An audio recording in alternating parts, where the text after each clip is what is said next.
Chapter 122. The next morning. Qin Shueqing didn't buy breakfast today, so Qin went to the roadside stall and bought some.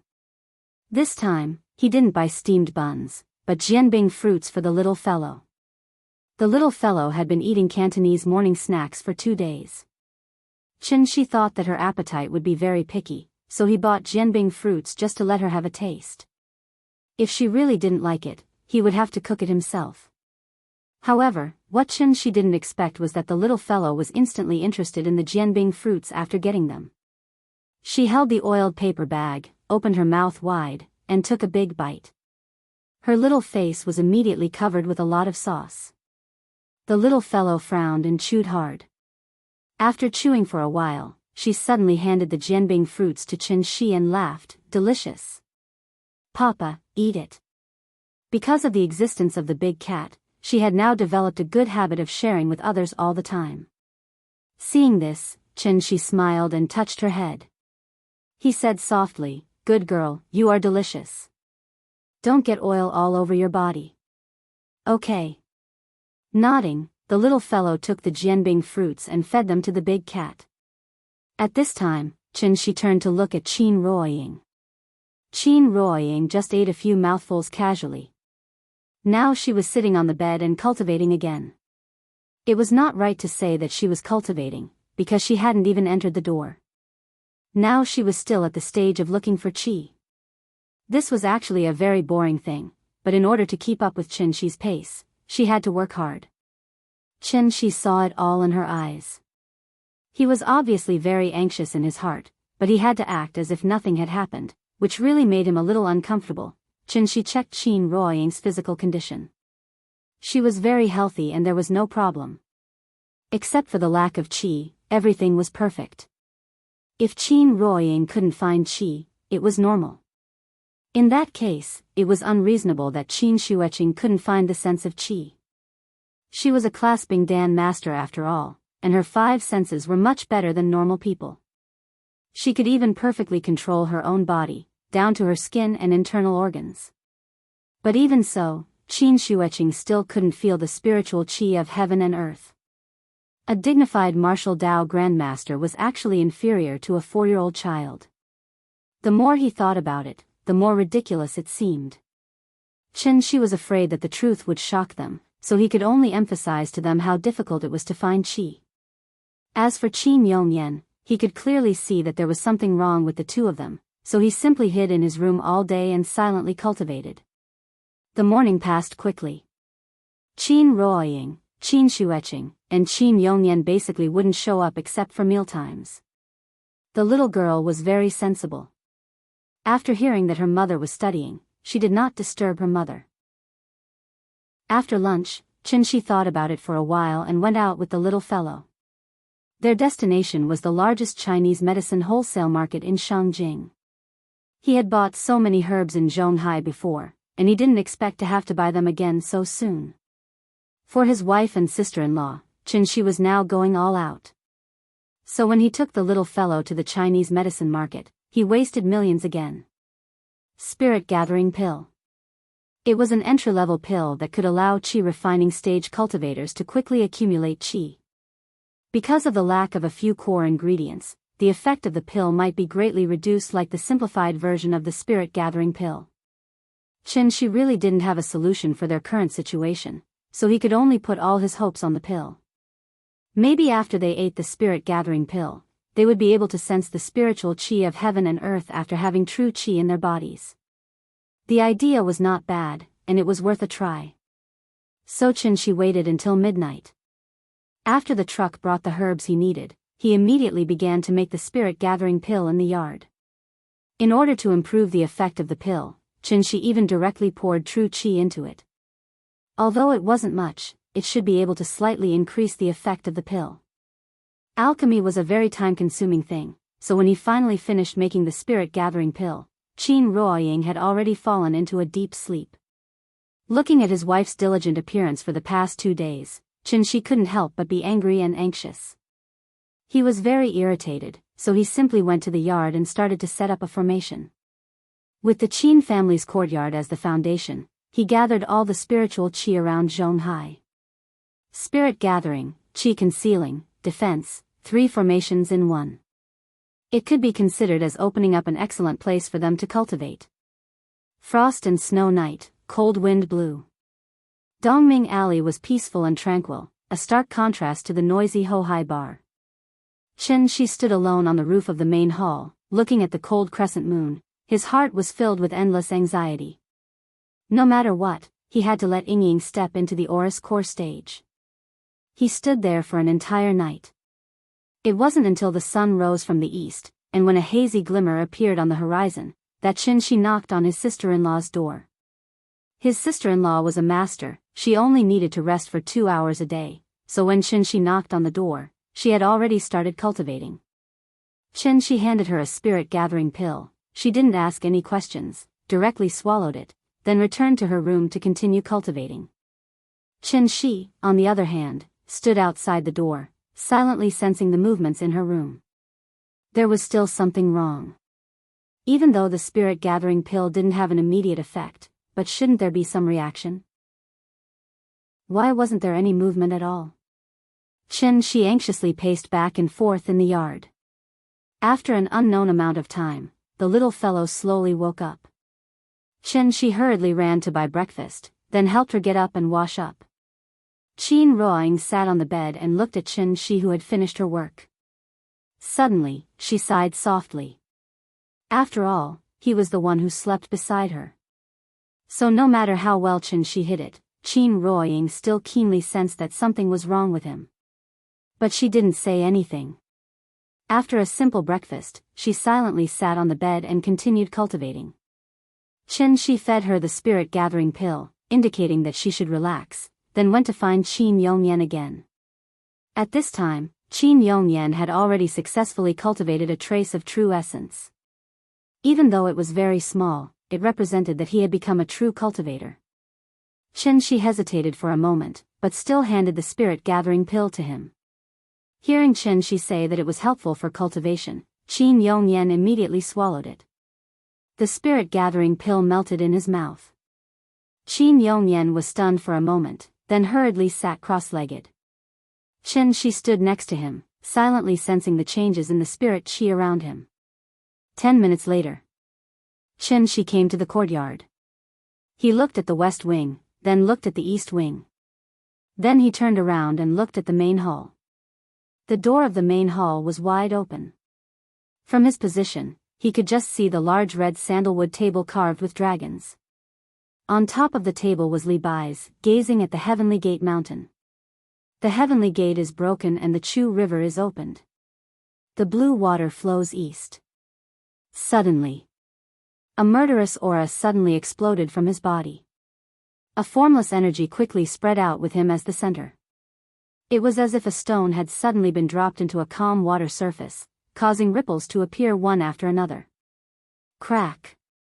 In the small courtyard, the blue stone slabs shattered. Following that, the ground beneath his feet suddenly sank nearly a foot deep. Qianxi looked up at the sky with a gloomy face. He finally knew why.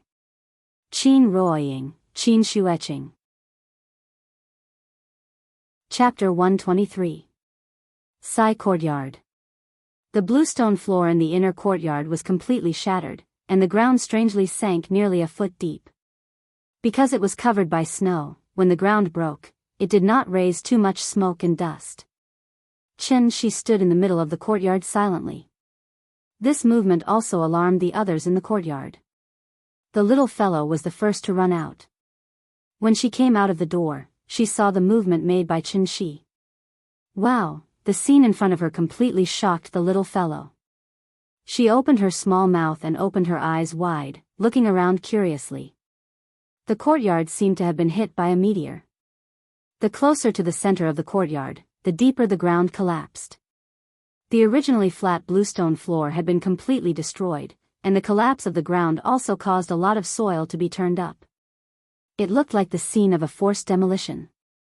The little fellow stepped forward and carefully walked down the steps. She was very smart. She knew that the bluestone floor could not be stepped on, so she carefully stepped on the mud, and then by holding her hands flat to maintain her balance, she moved closer to Qianxi step by step. Because it was winter, the soil was frozen very tightly, so it became very slippery. If she was not careful, she would slip. The more she moved forward, the more difficult it was to move forward. The little fellow took only 2 steps forward, and suddenly she staggered and almost slipped.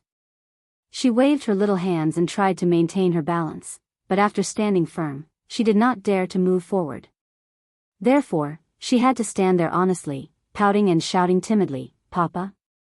Her voice was very small, but it suddenly pulled Xianxi's thoughts back. Xianxi hurriedly turned her head to look, just in time to see the little girl's pitiful appearance, so she quickly came to her side and directly carried her up. Xianxi carried her back to the steps of the west wing, and the little fellow lay on his body, constantly looking back at the scene in the center of the courtyard. With her current experience, she obviously could not understand what was going on, so she could only ask with some doubts, "Papa, what's going on?" "Well, it's nothing. It was a small earthquake just now." "What is an earthquake?" Xianxi choked on her question. After thinking about it, he held the little fellow and shook her up and down. Then, he said with a smile, "This is an earthquake." Little rascal's head was shaking from his shaking, even more than when he was riding Big Cat. However, perhaps it was because of the experience of riding the big cat that the little guy did not seem to be afraid even under such violent shaking. Instead, he hugged Xianxi's head and shouted, "This is so fun." Hearing this, Xianxi hurriedly stopped what he was doing, and then warned with a serious expression, "That's not right. Not fun at all. Earthquakes are very scary. When it happens, you have to hide in a safe place, such as the kitchen, the corner of the bathroom, or under the table. Do you understand?" "Oh." Seeing the serious look on Xianxi's face, the little fellow immediately stopped laughing and nodded, pretending to be serious. After emphasizing the dangers of earthquakes to her, Xianxi put the little fellow down, and then told her that it was fine here, and asked her to go play with the big cat. After all, the little girl was still young, so when she heard her father's words, she simply thought that it wasn't a big deal. Thus, she threw the scene in front of her to the back of her mind and ran back to the west wing to continue watching cartoons. The 3 people of the Qin family had already heard the noise and came to the courtyard. After his daughter ran back to the house, Qin Ruoying walked to Xianxi's side, gently held his hand, and asked worriedly, "What's wrong?" Xianxi did not speak, but pulled her directly to the main hall. In the main hall, Qin Yongyan had been waiting for a long time. After Qin Shueqing also arrived, Xianxi looked at the Heavenly Gate mountain again, and then asked in a deep voice, "What is the Heavenly Gate?" Hearing this, Qin Yongyan's eyelids suddenly twitched, and his expression became more serious. Qin Ruoying and Qin Shueqing looked at each other, and their faces were full of doubts. Heavenly Gate, Xian knew Xianxi had never cared before. He returned from the Tianyuan world, and returned to an environment with sparse spiritual energy like Earth. Even if all the masters in the world were gathered in front of him, a dignified soul formation cultivator, coming to such a degenerate planet, it would only be a matter of one move. It was like putting an MMA fighter in a nursing home or kindergarten. He could easily punch the Nanshan nursing home and kick the Beihai kindergarten. Therefore, Xianxi had never cared about the inheritance on Earth. But now, he found that he was wrong. He was ridiculously wrong. Qin Yongyan and Ninian could cultivate. Qin Ruoying and Qin Shueqing couldn't cultivate. Qin Shueqing was even a martial Dao master of the same realm as Qin Yongyan. But why couldn't Qin Shueqing sense qi? Why? Xianxi didn't think in this direction before, because he had lived for more than 500 years, and he had never heard of anyone who couldn't even sense qi. There were many cultivators who couldn't break through the qi refinement stage, and that was because their aptitude was too low. But if they couldn't even sense the spiritual energy of heaven and earth, wouldn't they be worse than those unintelligent wild beasts? This was obviously not a problem of aptitude. Qin Ruoying and Qin Shueqing were only cousins, not biological sisters. So there was only one thing left in common between them. And that was their identity as Xian Nu. That mysterious heavenly gate could actually make people unable to sense the spiritual energy of heaven and earth. Xianxi felt a little scared when he thought about it.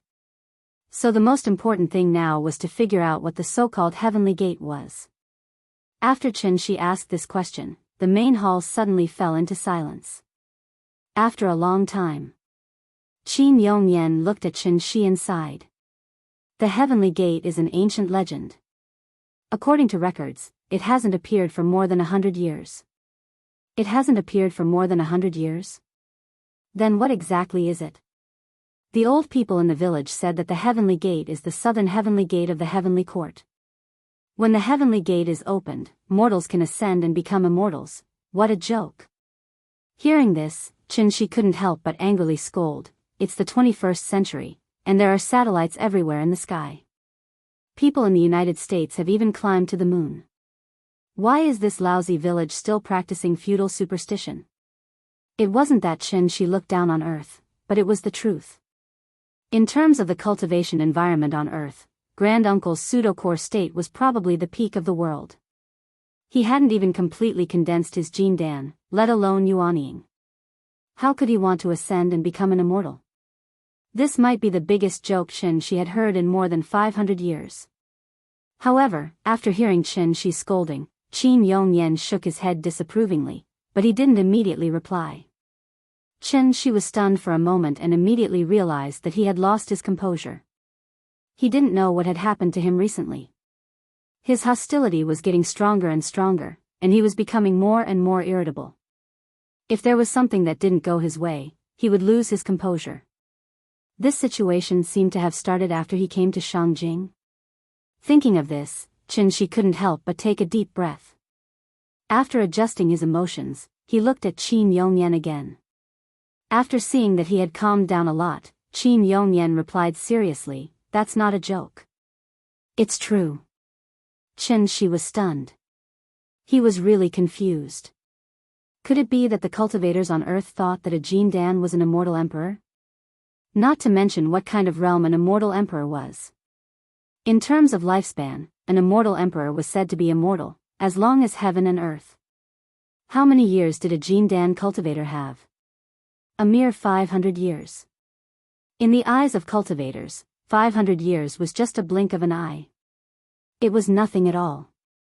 Forget it, there might be a cognitive gap between him and Qin Yongyan. Chapter 124. What's a Xian Nu? Qin Shueqing couldn't help but roll her eyes when she heard this question. Because she had already told Qianxi many times. Since her sister-in-law didn't want to answer, Qin Ruoying immediately explained, Xian Nu is the witch who presides over the Elysium sacrificial ceremony. The sacrificial ceremony is held once a year, similar to the ancestral worship during the new year. What are the conditions? What are the requirements to become a Xian Nu? There are no special requirements. You have to be under the age of 10 and automatically step down when you reach the age of 30. No requirements? As long as you're of the right age? Qianxi pondered for a moment. Then, as if he had thought of something, he quickly asked, what happens after you're chosen? Do you have to go through any ceremony before you become a Xian Nu? Ceremony? Qin Ruoying thought for a moment, then said with some uncertainty, I can't remember clearly. I remember that on the day we became Xian Nu, we entered the ancestral hall. After entering, the clan elder asked us to make a wish. He said that every Xian Nu can make a wish, yes. Qin Shueqing also seemed to have thought of something at this time, and immediately echoed, I remember that my wish at that time was to become a martial Dao master. And then? And then? Qin Shueqing was a little distressed. After thinking for a long time, she muttered, and then I forgot. Hearing this, Qianxi couldn't help but become serious. There was a problem. When they became Xian Nu, Qin Ruoying was 8 years old, and Qin Shueqing was 6 years old. Children at this age should be able to clearly remember some of the more important things. How could she forget such a big thing as becoming the Empyrean maiden? Thinking of this, Qianxi couldn't help but turn his head to look at Qin Yongyan. Qin Yongyan seemed to know what he wanted to ask, so he directly answered, Xian Nu make wishes in the ancestral hall. I can't go in, so I don't know what ceremony to hold before becoming a Xian Nu, Qianxi frowned slightly. After hesitating for a moment. He then turned his head to Qin Ruoying and said very seriously, "Ying, look at me and then do as I say." "Okay." Qin Ruoying was a little confused, but out of her trust in Qin Shi, she immediately nodded. Then, at Qin Shi's request, she turned around and looked straight into Qin Shi's eyes. "Relax, take a deep breath, spit it out, very good, Ying, look into my eyes. The soul-searching technique has certain side effects. Even if it is minimal, Qin Shi can't use it on Qin Ruoying. Although he can't search her soul, he can try to hypnotize Qin Ruoying, and then use hypnosis to dig out the memories buried in her subconscious." Qin Shi has never learned hypnosis, but he has seen the illusion of the Tianxian world, which is more advanced than hypnosis. Qin Ruoying is the person in the world who trusts him the most besides Nian, so in less than 2 minutes, Qin Shi has successfully hypnotized her. "Ying, think about it. When you were 8 years old, you became a Xian Nu, walked into the ancestral hall, made a wish, and then, what else did you do?" The human consciousness has 2 basic functions, executive and supervisory. The executive function allows us to control and regulate our own behavior, and the supervisory function allows us to observe our own behavior. Under normal circumstances, these 2 functions of the consciousness are connected, but hypnosis can sever the connection between the 2 functions. Under hypnosis, the hypnotized person will enter a special state of consciousness.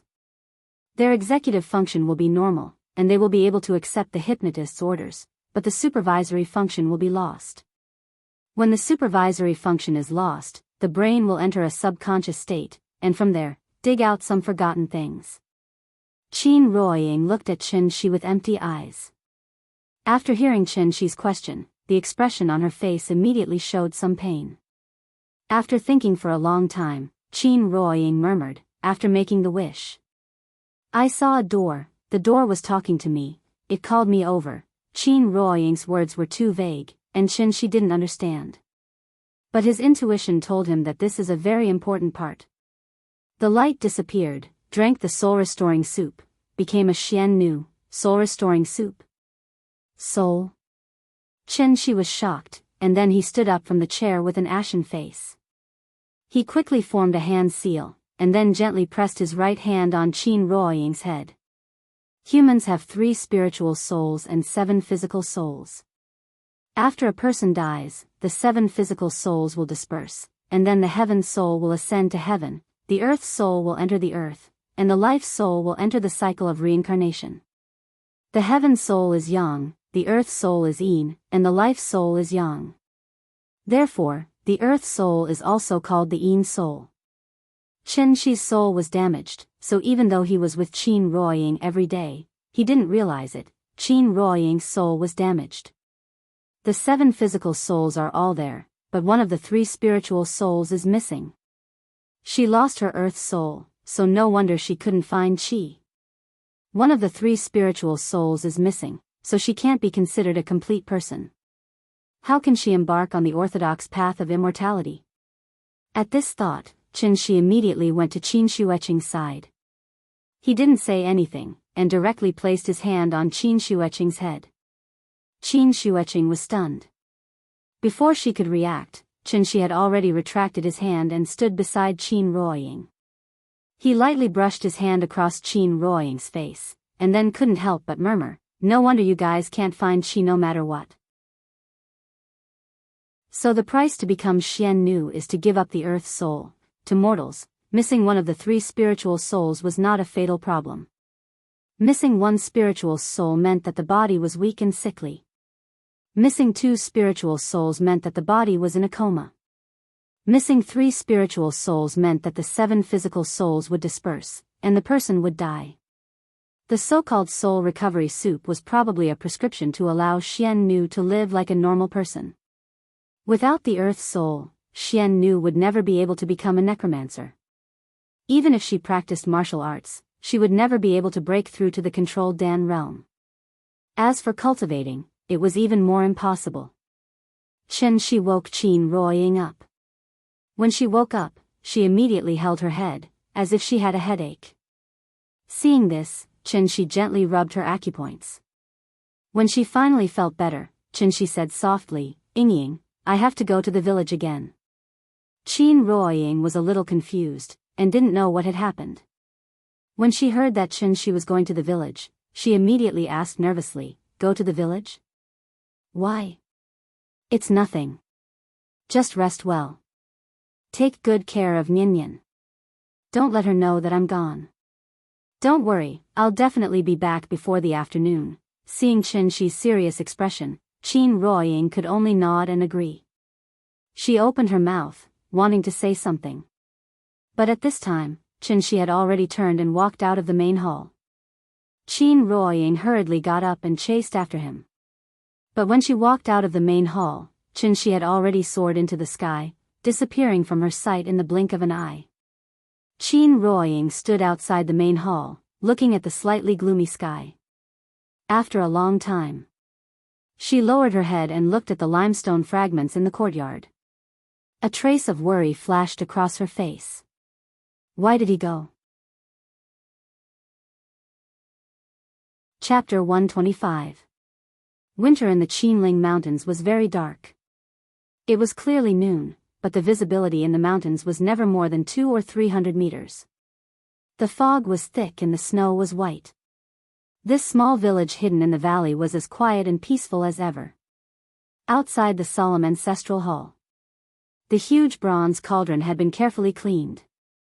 The accumulated snow on top of the cauldron had also been cleared away, revealing the thick and dignified aura of a bronze artifact that had been buried in snow for a long time. The originally empty square was now filled with countless ritual tools and props. Great-granduncle's body was nowhere to be found. According to the tradition of the village, after setting up a cenotaph for him, he still needed to be held in the square outside the ancestral hall for 7 days and 7 days before the burial ceremony could be held. The main character of this funeral was only great-granduncle. Third uncle was on the verge of death, but he was lucky enough to survive. Third uncle would probably secretly rejoice when he woke up. Zhao Xinghuai and Li Hoan hid in the house and drank to drown their sorrows. The sweet and bitter taste entered their throats, but the two of them wanted to get drunk. However, their cultivation was so high that even getting drunk had become an extravagant hope.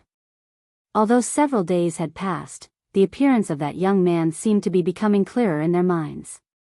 Zhao Xinghuai and Li Hoan were the same age, and 2 years older than Qin Yongyan. The village was not a sect, nor was it a family clan. This was an ordinary village with a few hundred families living in it. Of course, this village had its own special characteristics. The 100 schools of Qi men and the 6 paths of miscellaneous studies. Each family might have a different inheritance. Zhao Xinghuai, Li Hoan, and Qin Yongyan all learned martial arts, so they had been very playful since they were young. As the backbone of the village, Zhao Xinghuai and Li Hoan had always had their own pride. Third uncle was their role model.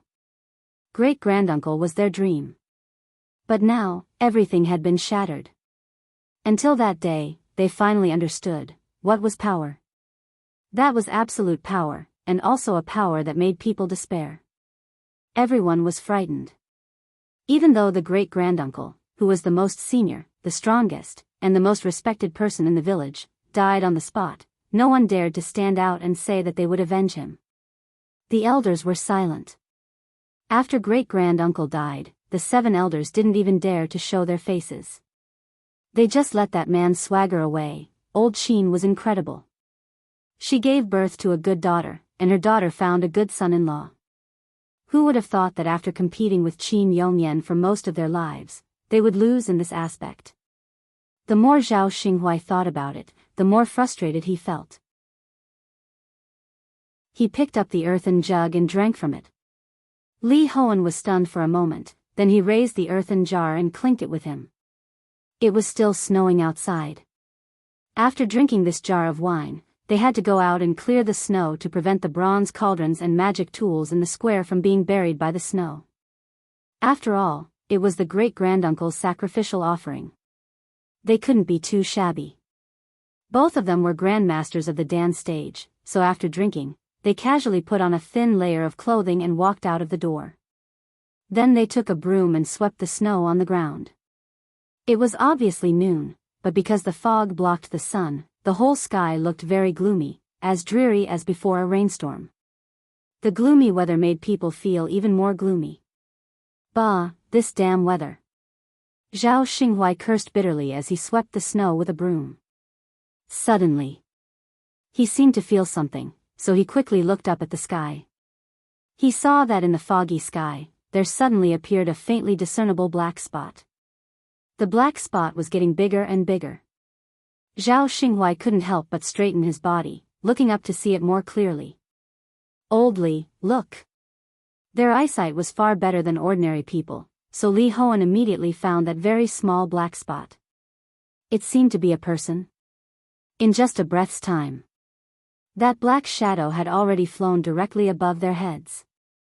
At this time, the two finally saw the figure clearly. It was him. Even if this young man turned into ashes, he would be able to recognize him at a glance. Zhao Xinghuai was shocked. Almost without thinking, he raised the broom and put on a defensive posture. However, the young man flying in the sky didn't seem to see them at all. They didn't see him do anything, but a long sword suddenly appeared in his hand. Oh no! As soon as he saw the sword, Zhao Xinghuai panicked. But before he shouted, he saw the young man gently slashing the sword at the ancestral hall below. A sword gleam with golden light shot out. As the sword gleam flew toward the ancestral hall, it slowly became bigger. At first, it looked like an ordinary long sword. In the blink of an eye, it had become dozens of times bigger. When it was about to reach the ancestral hall, the sword gleam seemed to have become a high-speed train, directly hitting the middle of the ancestral hall's door. Boom! The ancestral hall's door exploded with a loud bang, immediately setting off thousands of violent turbulence. The wooden door was swept by the violent turbulence, instantly smashed into countless pieces. However, it wasn't over yet. After hitting the ancestral hall's door, the sword gleam didn't stop.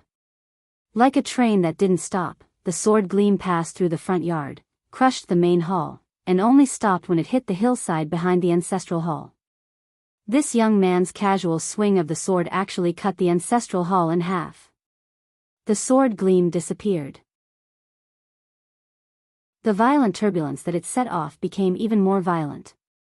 Zhao Xinghuai stood in the square, holding his dantian and crossing his arms in front of him. The violent flying sand and gravel kept hitting his body, causing his skin and flesh to hurt. If he continued to resist like this, he might suffer unnecessary injuries. So Zhao Xinghuai thought for a while, and had no choice but to put down his pride as a grandmaster. He suddenly lay on the ground, then covered his head with both hands, and prayed that the storm would soon subside. After a long time, the turbulence finally calmed down, and the smoke and dust dissipated. The solemn ancestral hall had been split into two, as if the middle part had been forcefully removed. It was a scene of broken walls and ruins. Zhao Xinghuai lay on the ground. After feeling that the storm had subsided, he secretly raised his head to look at the situation.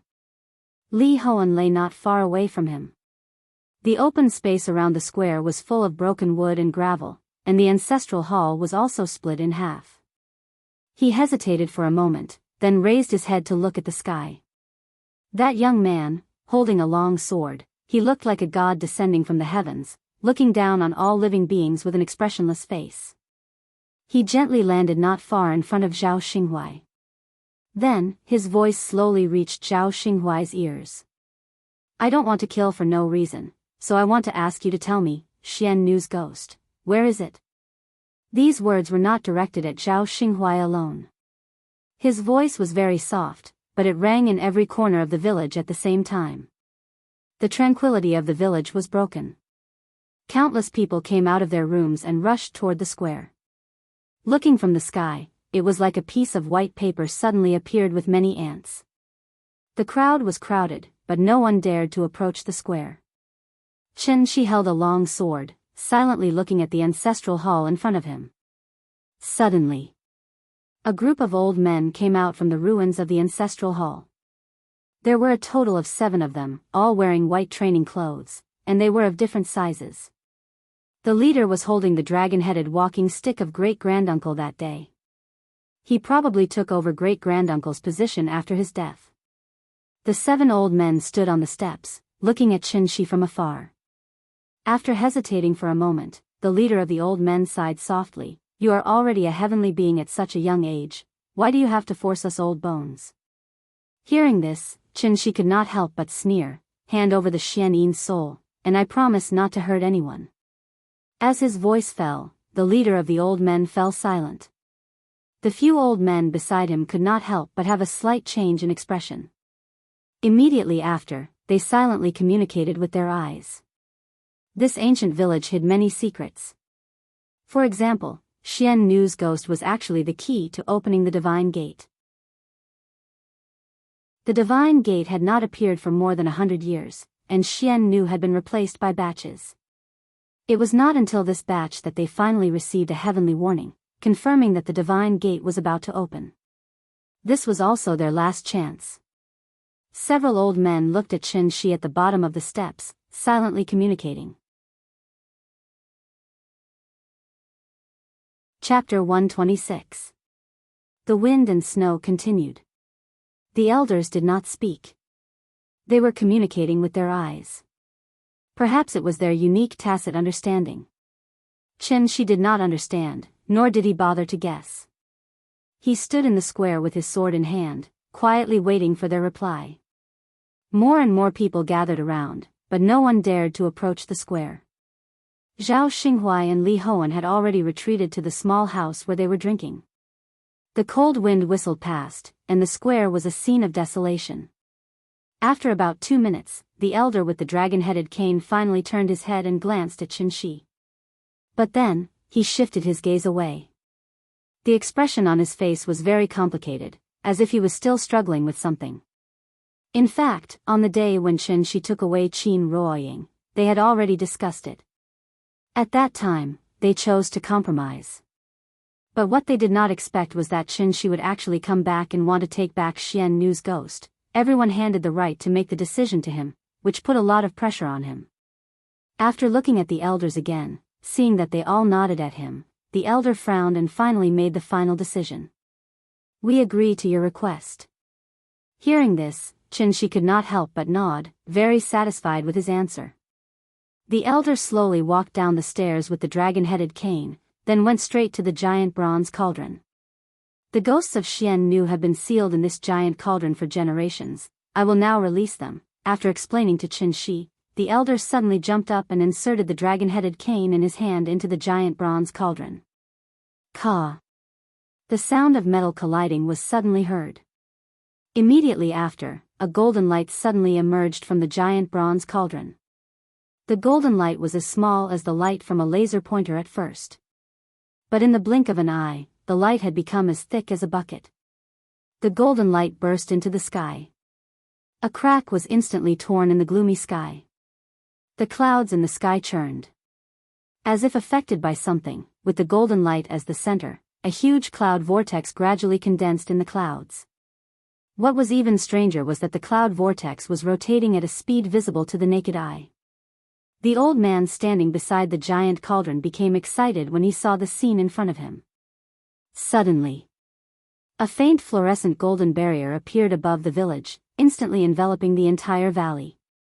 Then, a strong vibration came from the ground, as if there was an earthquake. Immediately afterward, a golden light pillar as thick as a bucket rose from the 4 corners of the valley. These 5 pillars of light seemed to be the pillars of the barrier. When the light pillars rose from the 4 corners, the barrier in the sky became even more dazzling. The barrier was like a golden tortoise shell, encircling the valley where the village was located. The wind and snow that filled the sky suddenly stopped. The sun broke through the clouds. Almost instantly, everyone felt their eyes light up, and their vision widened a lot. Formation array? Seeing this, Xianxia couldn't help but frown. He still remembered that there was a stone tablet at the entrance of the village, with the word Fang Cun written on it. So he turned his head to look at the entrance of the village, only to find that the stone tablet was located at the place where the light pillar rose. He originally thought that this village only had a simple concealment formation, but after it was activated, Xianxia found that this formation array was no small matter. There were only a few functions of the formation array: trapping, killing, illusory, and some non-offensive auxiliary formations, such as breath concealment and spirit gathering. This formation array was arranged according to the terrain of the dragon vein, and could be said to be very expensive. After the 5 light pillars rose, the spiritual energy of heaven and earth in the entire formation suddenly swept over like a tide, wave after wave. She hadn't felt this surging spiritual energy of heaven and earth for a long time. But it was a little strange. With the conditions of the earth, even if it was a spirit-seizing formation set up by a Daoist stage cultivator, it was impossible to set off such a strong spiritual energy tide in such a short time. She thought for a while. Then he suddenly understood. The formation in front of him was not a spirit-seizing formation, but a composite formation with both spirit-gathering and spirit-binding functions at the same time. The formation used the valley as the base, the 4 stone tablets in the 4 directions as the formation door, the giant bronze cauldron in the center of the square as the formation eye, and the valley terrain as the formation pattern.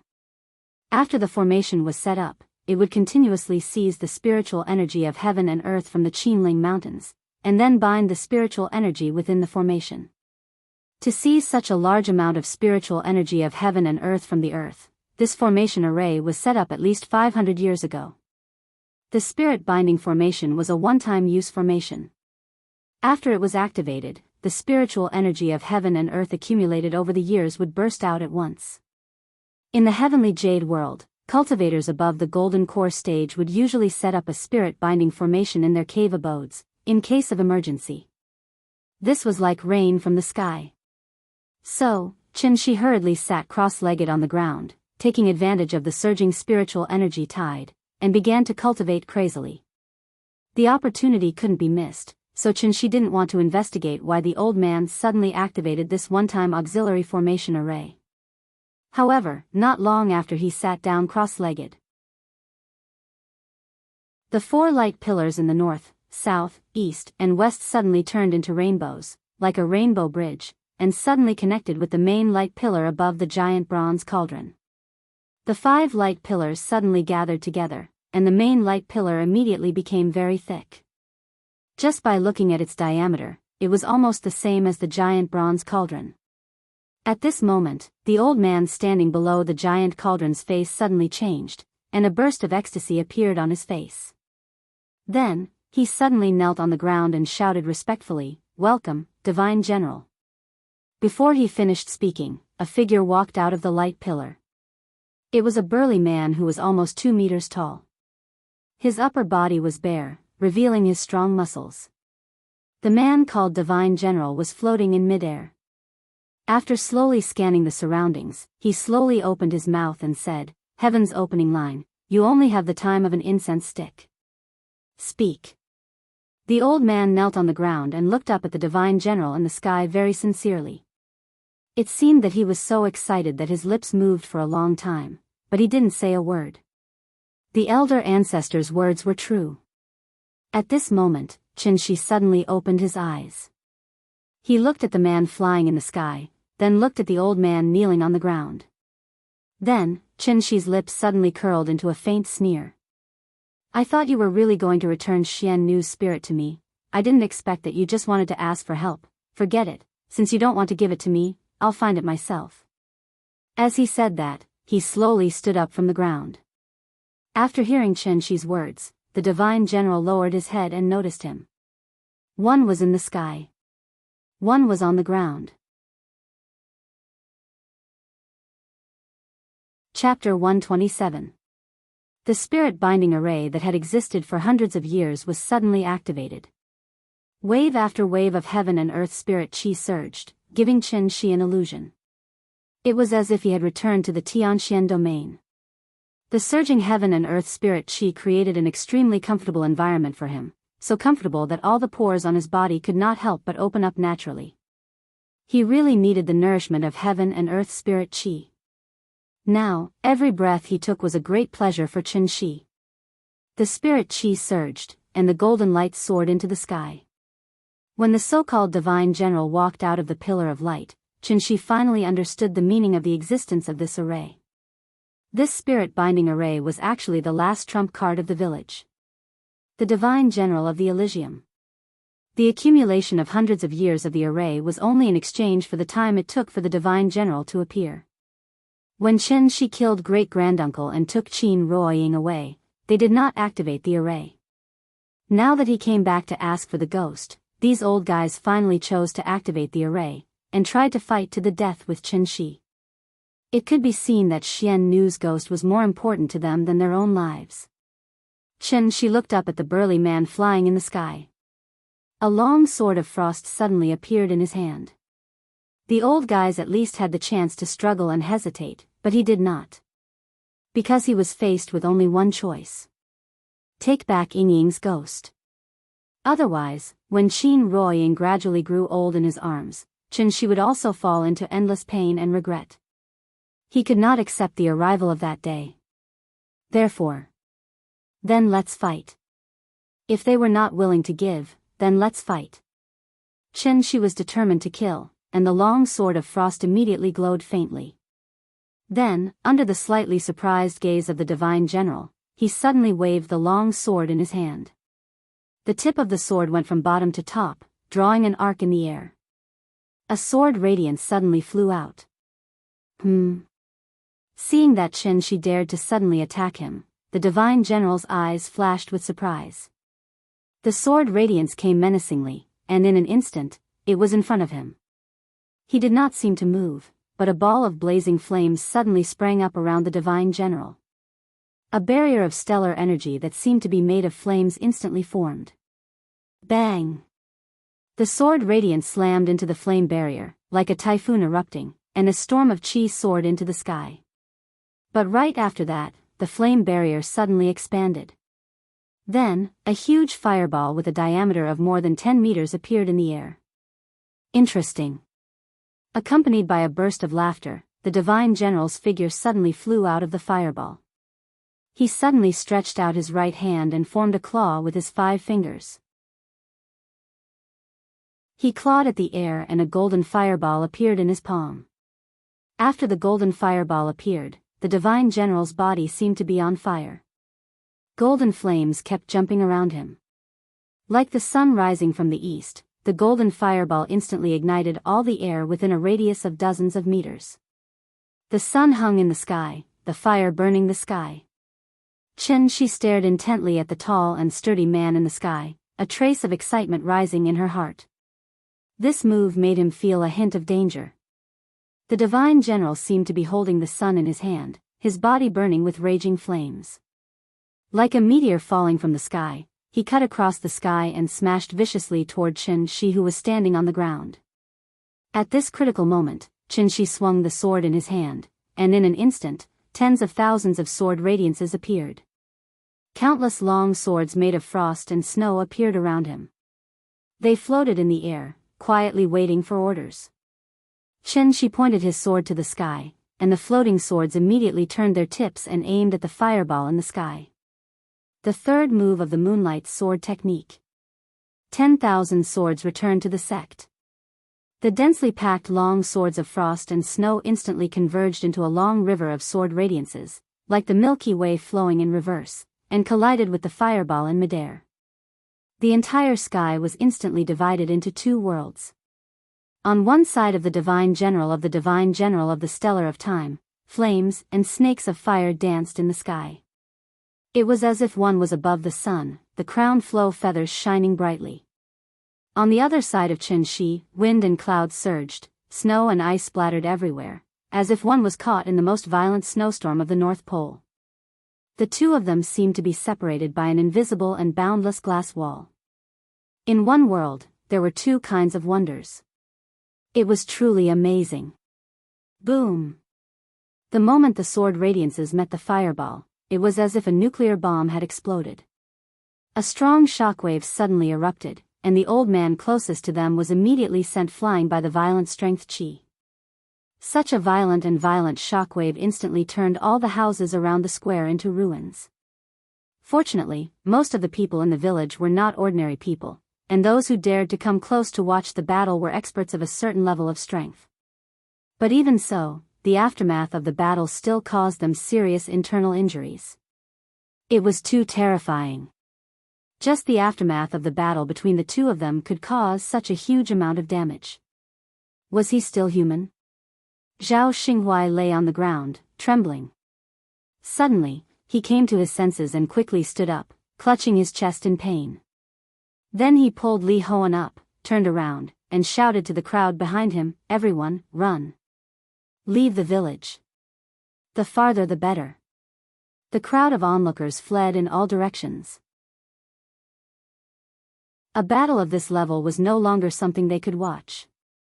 On the square, the shock wave caused by the battle between the two of them finally subsided. The square, which was originally the size of 2 basketball courts, seemed to have been hit by a huge invisible iron ball. With Chen Shi as the center, a huge circular crater appeared on the ground of the square. The deepest part of the crater was at least 5 meters deep. Chen Shi floated in the middle of the crater, facing the divine general of the stellar of time in the sky. After this collision, they had more or less figured out each other's strength, so they did not intend to attack immediately. The divine general looked at Chen Shi thoughtfully, then suddenly laughed. "Your cultivation is not very high, but the move you used just now was really powerful." From the looks of it, he seemed to be very interested in the sword art that Chen Shi had just used. "Is that so?" Chen Shi raised her eyelids and looked at the tall and sturdy man. She couldn't help but sneer. The divine general in front of him was not an immortal cultivator, but after exchanging blows with him, Chen Shi could roughly estimate his strength. Above Yuanying and below soul formation. What about himself? In fact, he was now like a sorcerer without mana. He still had his realm, but his accumulation of vital energy was far from enough. When the array was activated just now, Chen Shi took the opportunity to absorb a wave of spiritual energy from heaven and earth, which allowed him to successfully use the third move of the Moonlight Sword technique. 10,000 swords returned to origin. Chen Shi floated above the crater, holding the long sword silently, as if he was thinking about something. The divine general did not seem to be in a hurry, because the person in front of him had indeed piqued his interest. After a while. Chapter 128. Wasting time? He was probably stalling for time. After hearing the elder's words, the immortal general lowered his head and looked at Chen Shi with a faint smile. He thought for a moment and suddenly spread his hands. Following that, 2 golden fireballs leaped up from his palms. "I'm very interested in the sword technique you used just now. If you give it to me, I promise I won't attack again." He was very interested in Chen Shi's sword technique. The expressions of the few old men who were hiding nearby changed drastically when they heard his words. If the immortal general didn't attack, then after he left, that young man would probably massacre the entire village. If they had known this would happen, they would have just returned the Yin soul to him. Chen Shi held his sword and floated above the giant pit. He lowered his head and didn't say a word. No one knew what he was thinking. After hearing the immortal general's words, Chen Shi looked up at him. It seemed that he didn't like the feeling of looking up at others. So Chen Shi flew up until he reached the same height as the immortal general.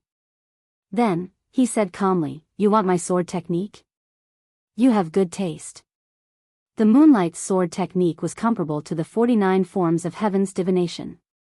There were only 3 forms, but the power of these 3 forms would increase as the user's realm increased.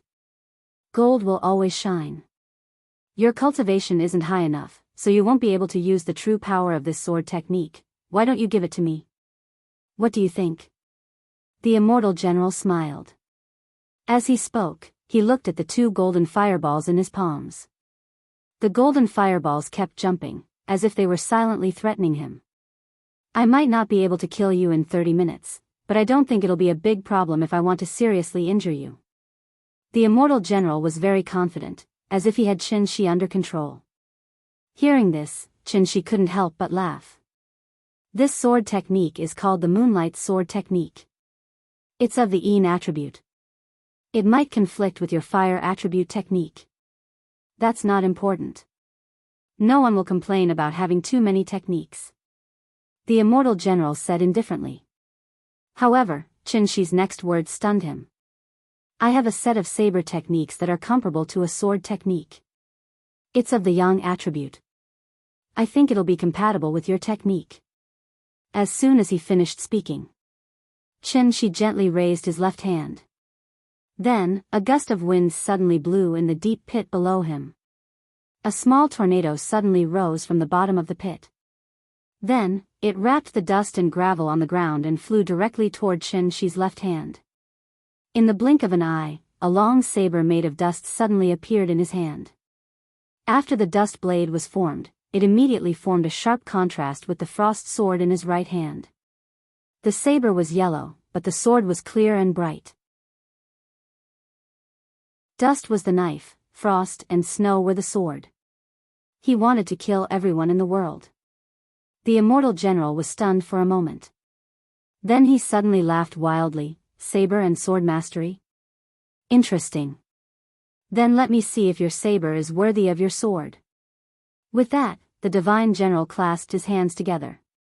The two sun-like blazing fireballs immediately merged into one, erupting with a powerful shockwave.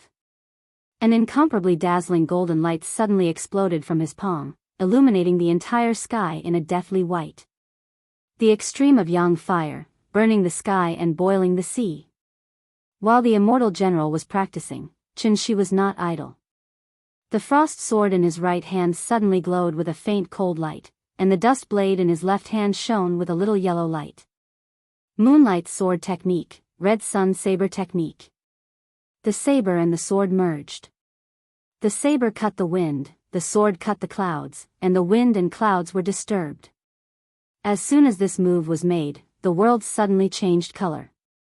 There seemed to be a wave of saber and sword behind Xianxia. The invisible wind and visible clouds in the sky strangely disappeared at the moment when the saber and sword came out together. The saber and sword were annihilated, and the wind and clouds changed color. With Xianxia as the center, there seemed to be a vacuum zone within 100 feet. All the wind, clouds, dust, and even the spiritual chi of heaven and earth were expelled from the battlefield by him. Then, he slashed the saber and sword in his hand toward the immortal general. In the courtyard. After watching an episode of cartoons, the little fellow sat on the bed and shouted, "Papa? Papa? I want to pee." She was very clingy. She knew how to go to the bathroom by herself, but she just didn't want to go alone. The little fellow shouted for a while. Her father, who used to respond to her calls, didn't come today. She pouted and was obviously a little unhappy, so she immediately lay on the bed and rolled. "Papa. Papa. Papa. Where did you go?" After all, Qin Ruoying was just a mortal, so she didn't have the 5 senses as sharp as Qianxi's. She was still standing in the yard in a daze. Although Qianxia could even kill great-granduncle with one sword, Qin Ruoying had a faint unjustified worry after he left this time. She hadn't seen Qianxia for 5 years, and she was really afraid to be separated from him again. Papa was not here, and Mama didn't hear it. When the big cat saw that the little one was making a scene, it immediately jumped out of the bed and ran to Qin Ruoying's side. Then, it rubbed its body against her feet. Meow. The big cat called Qin Ruoying back from her chaotic thoughts. As soon as she saw the big cat, she knew that something must have happened to Nian, so she ran to the west wing. Sure enough. Before she stepped into the room, she had already heard the little fellow shouting for Papa. Children were always clingy, so sometimes when their mother was not around, they would start to look for their mother inexplicably when they went to the bathroom or went out to throw away the garbage. Once their mother didn't appear in time, then sorry, if it was light, they would be easily angry, and if it was heavy, they would cry, and it was very difficult to coax them. Qin Ruoying still spent too little time with the little fellow, so once the little fellow had anything, the first reaction was to look for her father, not her mother. She quickly sat beside the little fellow, gently helped her up, and then asked worriedly, "Nian, what's wrong?" "I want to pee." The little fellow pouted and said very discontentedly, "Then Mama will take you, okay?" As she said, Qin Ruoying reached out to pick up the little fellow. However, the little fellow pushed her away. "No, I want Papa. I want Papa." As she said, the little fellow suddenly pouted and cried. I want Papa. The more she said, the more upset she became, and bean-sized tears suddenly fell from the corners of her eyes. Qin Ruoying was a little at a loss, and could only softly comfort her. Papa went out to buy something, and will be back soon. If you want to pee, Mama will go with you, okay? No. I want Papa. The little fellow sat on the bed, her little hands kept patting the bed, and her two legs kicked the bed at random. Looking at her like this, she was on the verge of exploding. Seeing her like this, Qin Ruoying suddenly looked a little embarrassed. After hesitating for a moment, she tentatively reached out her hand again. The little fellow did not refuse, and Qin Ruoying finally took her in her arms. Nian, Papa went out to buy something, and he will be back soon. Nian, don't cry. Mama will be with you, okay? No. Papa said that he will never leave me. I want Papa. I want Papa. Hearing this, Qin Ruoying trembled all over, and could not help but cry. At this moment, she suddenly remembered the time when Nian was just born. At that time, the little fellow was still a cute baby. As long as she was not held for a while, she would cry loudly. Whenever little Nian cried, Qin Ruoying would hold her in her arms in a panic. Shaking and shaking, it would take a long time for little Nian to stop crying and giggle. So what she was most afraid of at that time was that the little fellow would cry. Time flew, and the child had grown so big. Chapter 129. Qin Ruoying held the little girl in her arms. All of a sudden, she seemed to realize something. When she left Nian was still young, so she had no impression of her. Although Qin came back later, he had been with the little girl since he came back. With his meticulous care and love, Qin succeeded in occupying more and more weight in the little girl's heart. He had surpassed her mother and Aunt Zhang. Therefore, the little girl only needed her father now. Her father was her whole world. The intimacy between the father and daughter at any time made Qin Ruoying feel very lost. Father, mother, child. They were supposed to be a close family of three. But because of the short separation before, there was a faint sense of alienation between them. The reason why Qin Ruoying felt alienated from Nian was that she hadn't realized how she should integrate into the family. Because of Nian's birth, the simple two-person world between her and Qin had completely turned into a brand new three-person world. As the father and mother, they had never appeared by the little girl's side at the same time.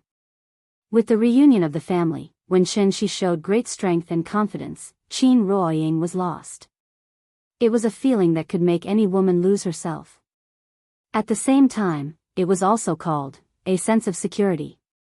Therefore, she felt extremely worried when Qin just left for a while. Just like Nian, she had to look for her father when she went to the toilet. Compared to her daughter, how much better was she? The mother and daughter were too dependent on Qin. He was the perfect husband, and the perfect father.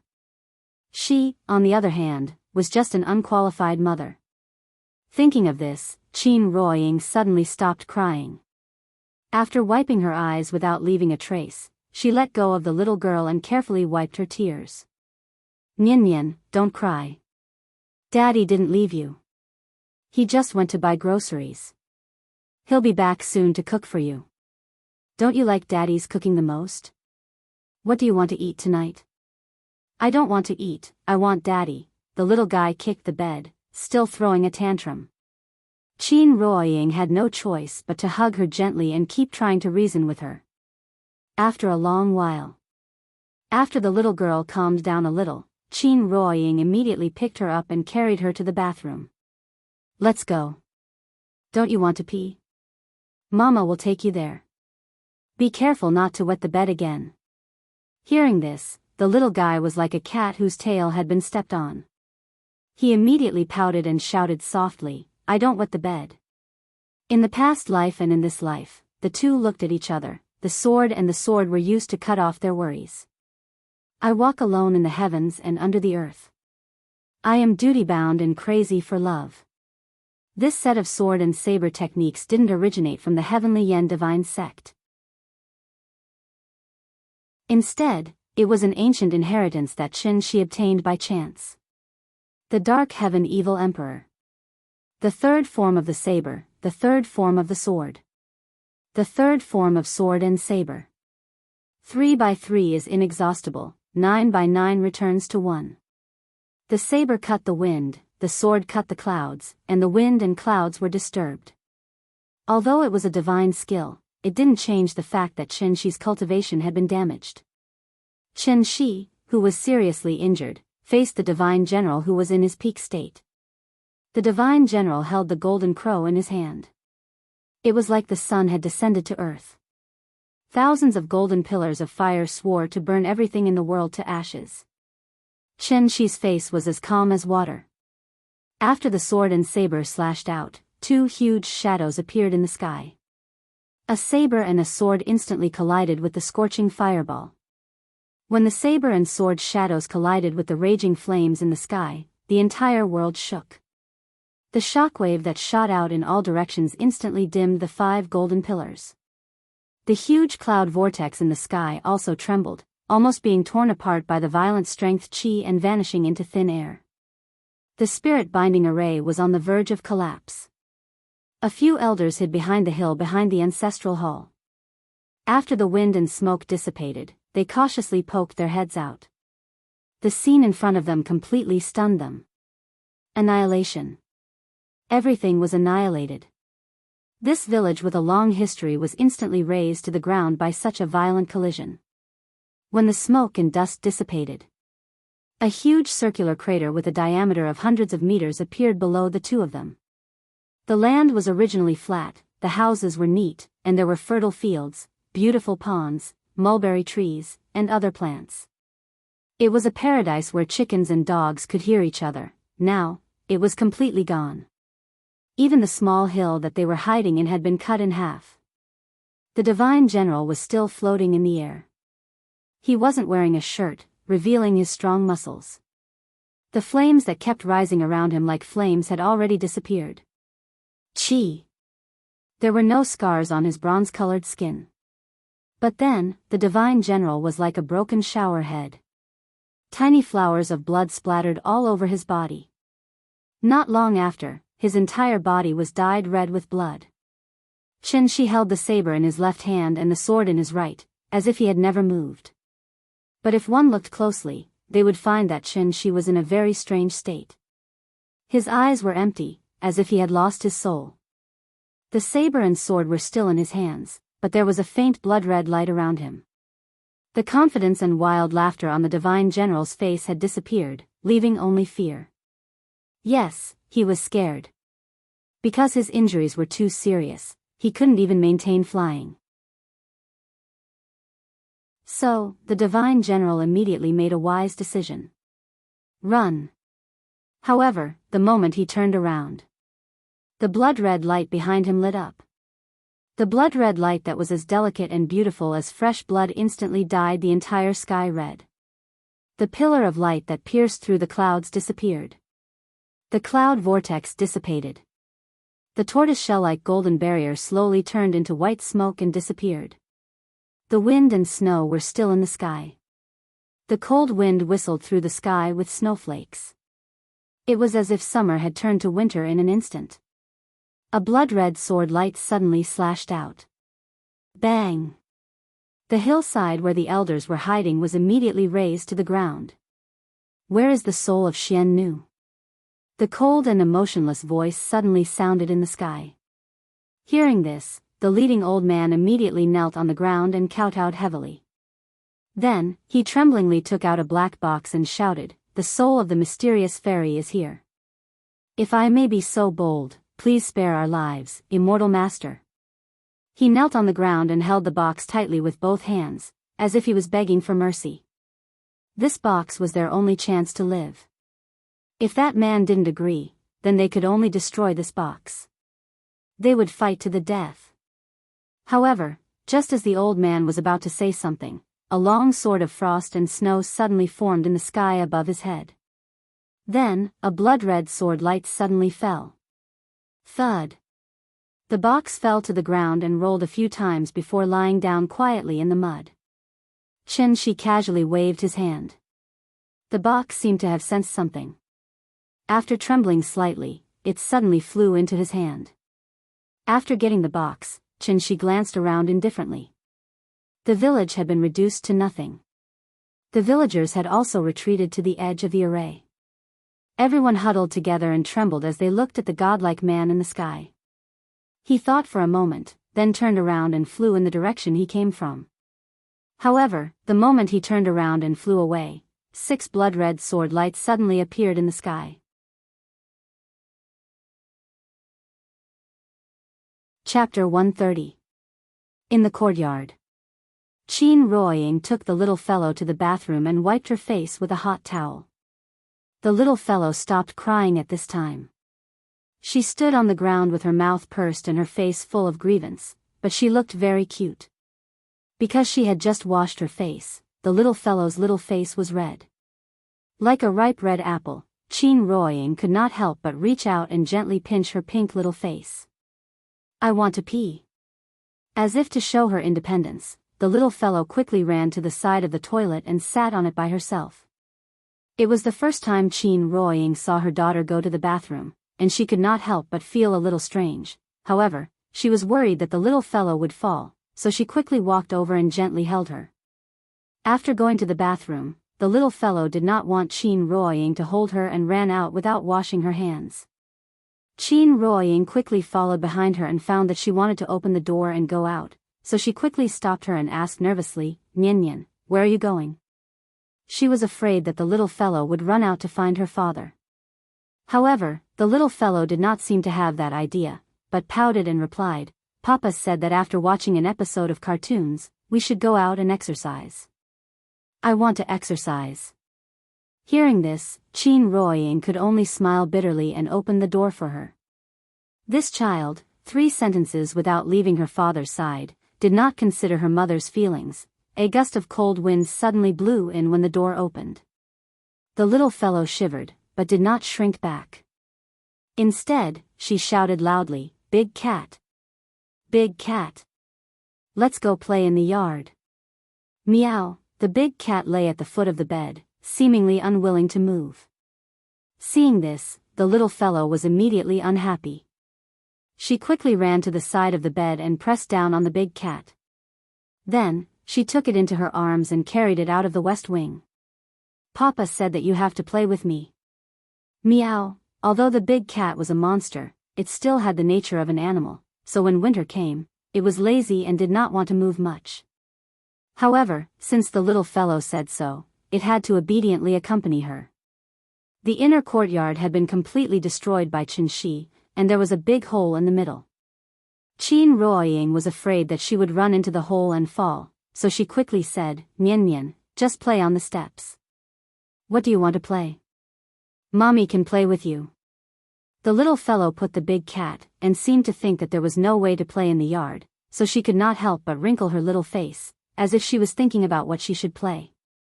Seeing this, Qin Ruoying immediately racked her brains to think of something. What to play?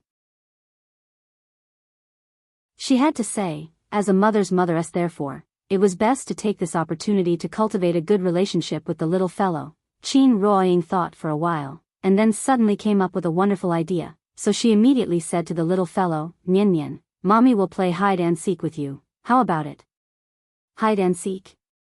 The little fellow was stunned for a moment, and then jumped up happily. She was so happy that she clapped her hands and shouted, "Okay. I want to play hide-and-seek." She had been yearning for hide-and-seek for a long time. It was just that she used to live in the Jianghu district, and that house was too small, so she could not play. Aunt Zhang did not like her to run around in the district, so she had never allowed her to play hide-and-seek with other children. Therefore, when Qin Ruoying proposed this idea, the little fellow was immediately excited. The courtyard was so big, and there were so many rooms. It was perfect for playing hide-and-seek. The mother and daughter quickly reached a consensus. Qin Ruoying found, and the little fellow hid. After the discussion, Qin Ruoying leaned against the wall and loudly chanted the 30-second countdown. Hearing her countdown, the little fellow, who was still giggling, immediately panicked. She looked around for a while, then suddenly jumped into the west wing, and then hurriedly hid in the closet. The west wing was the place she was most familiar with, so her first reaction was to go back to the room. This was the first time she played hide and seek, so she did not have much experience, so she made a lot of noise. After Qin Ruoying finished counting down, she walked into the room with a faint smile. After looking around, she knew that the little fellow must have hidden in the closet. "Nian, where did you hide? Mommy can't find you," she pretended to wander around the room. The little fellow covered her mouth with both hands and nervously hid in the closet. She didn't even dare to breathe. Qin Ruoying counted the time. About 2 minutes later, she approached the wardrobe as she spoke. Because she was afraid of scaring the little fellow, she paused outside the closet for a while, and then slowly opened the closet door. "Found you. Mommy, you're amazing." Seeing Qin Ruoying open the wardrobe door, the little girl didn't hide anymore. She immediately jumped into Qin Ruoying's arms and giggled. "How is it? Is it fun?" "It's fun. I want to play more." "Well, I'll give you another chance. This time, you have to hide better, okay?" The little guy nodded his head heavily. Looking at her excited little face, she had probably long forgotten about her father. If you want to get along with children happily, you have to have 3 hearts: patience, love, and consideration. What's more, Nian was Qin Ruoying's favorite. Therefore, after she adjusted her state of mind, she immediately played with the little fellow. With her mother's company, time passed quickly. When Qin Ruoying found the little fellow for the 5th time, Qianxi finally came back. Like a gust of wind, he appeared in the courtyard without a sound. Qin Ruoying followed the little fellow. As soon as she walked out of the room, she saw Qianxi. She froze for a moment. But the little fellow had already rushed to Qianxi, shouting, "Papa!" Qianxi was afraid that she would slip, so he quickly stepped forward and picked her up. "What's wrong? What are you playing?" "Hide and seek." "Mommy, play hide and seek with me." "Is it fun?" "It's fun." Qin Ruoying looked at Qianxi in a daze. Qianxi was playing with the little fellow in his arms, as if there was nothing strange. What else did he want to hide? But could he hide it? Perhaps seeing the worry in Qin Ruoying's eyes, Qianxi put the little fellow down with a smile, then touched her head and said with a smile, "Nian, it's cold outside. Go back to the room first." "Okay." Seeing that her father was back, the little fellow was relieved, so she ran back to the room happily.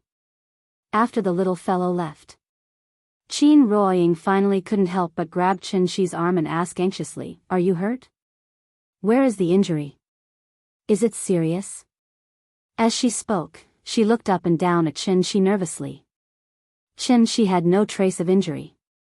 However, his face was devoid of any color, and his lips were deathly pale.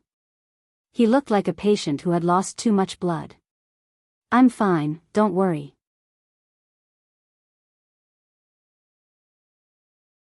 Chapter 131.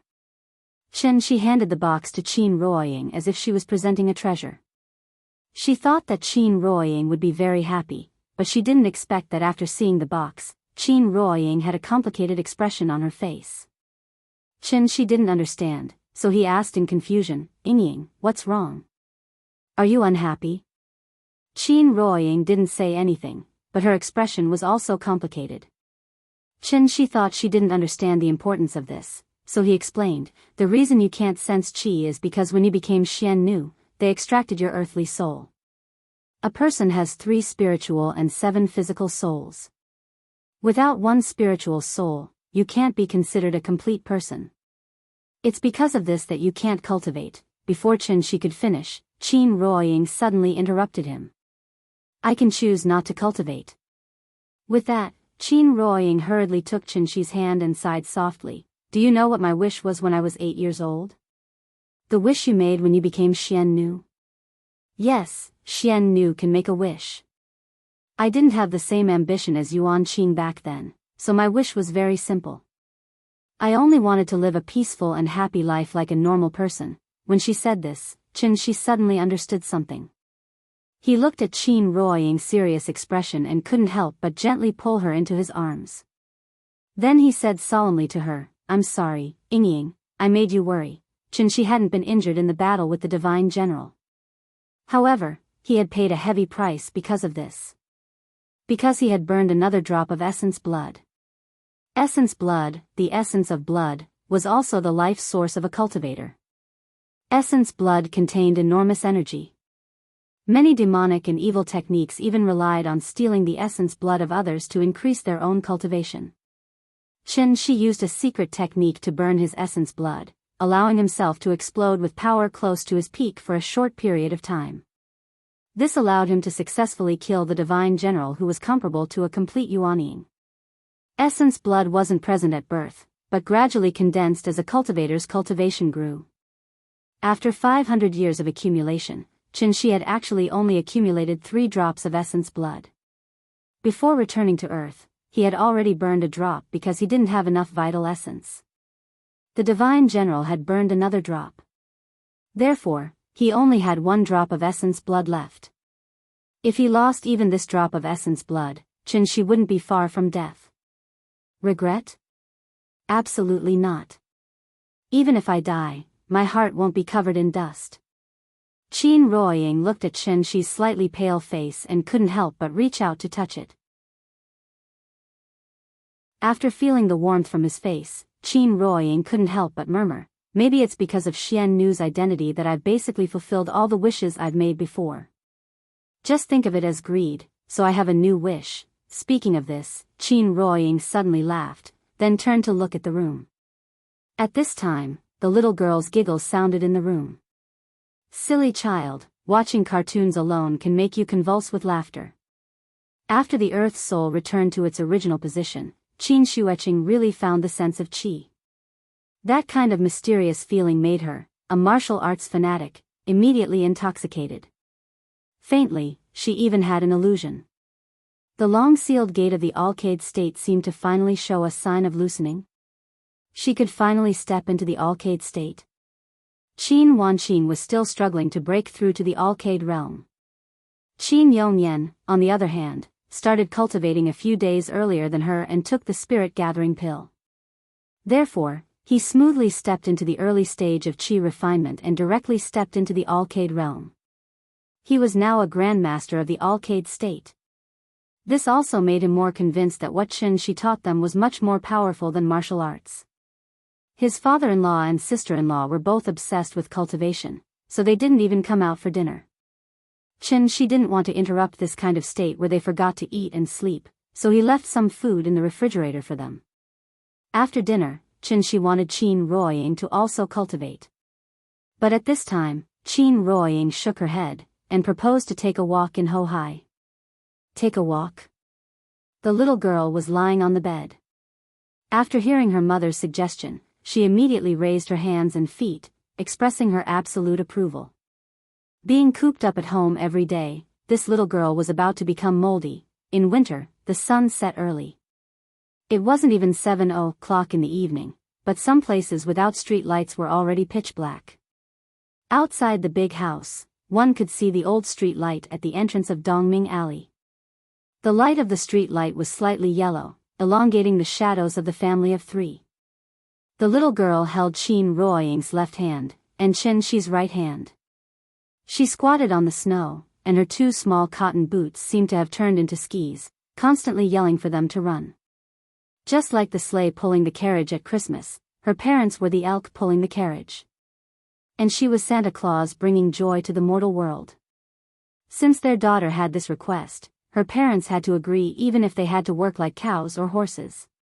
Thus, Qin Ruoying and Qianxi looked at each other and smiled, and immediately pulled her to a trot. Giddy up. Horse, run. Horse, run. The sleigh started running, and the little girl's 2 feet immediately pulled a long track on the ground. She was so happy that she giggled, feeling that it seemed to be more interesting than riding a big cat. Qin Ruoying's physical fitness was average. In winter, she wore a lot of clothes, and the snow was difficult to walk on, so after running for a while, she was tired and panting. And because she was so happy, she kept laughing.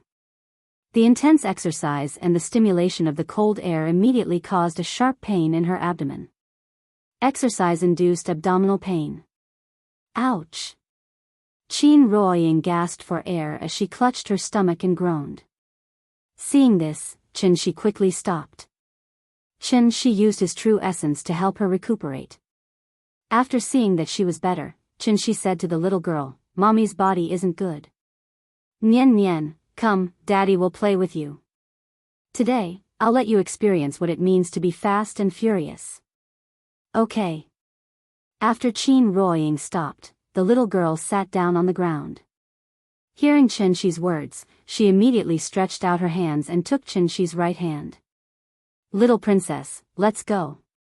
After that, Qin Shi started running. In this kind of snow, they couldn't run too fast. If the little girl couldn't control herself, she would be dragged to the ground by Qin Shi. Therefore, Qin Shi could only pay attention to the little girl's state while slowly speeding up. In fact, the speed was not very fast, but the little girl was very excited.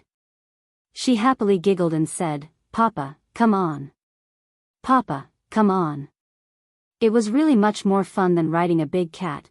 Hohai had not completely frozen, and the skating rink had not been opened, so now Shikahai looked a little deserted. The weather was still too cold, so the family of 3 returned home after a round. In the evening, after the little girl fell asleep, Qin Ruoying finally began to cultivate. She had figured it out. If she neglected her daughter because of cultivation, then she was not worthy of being Nianyan's mother.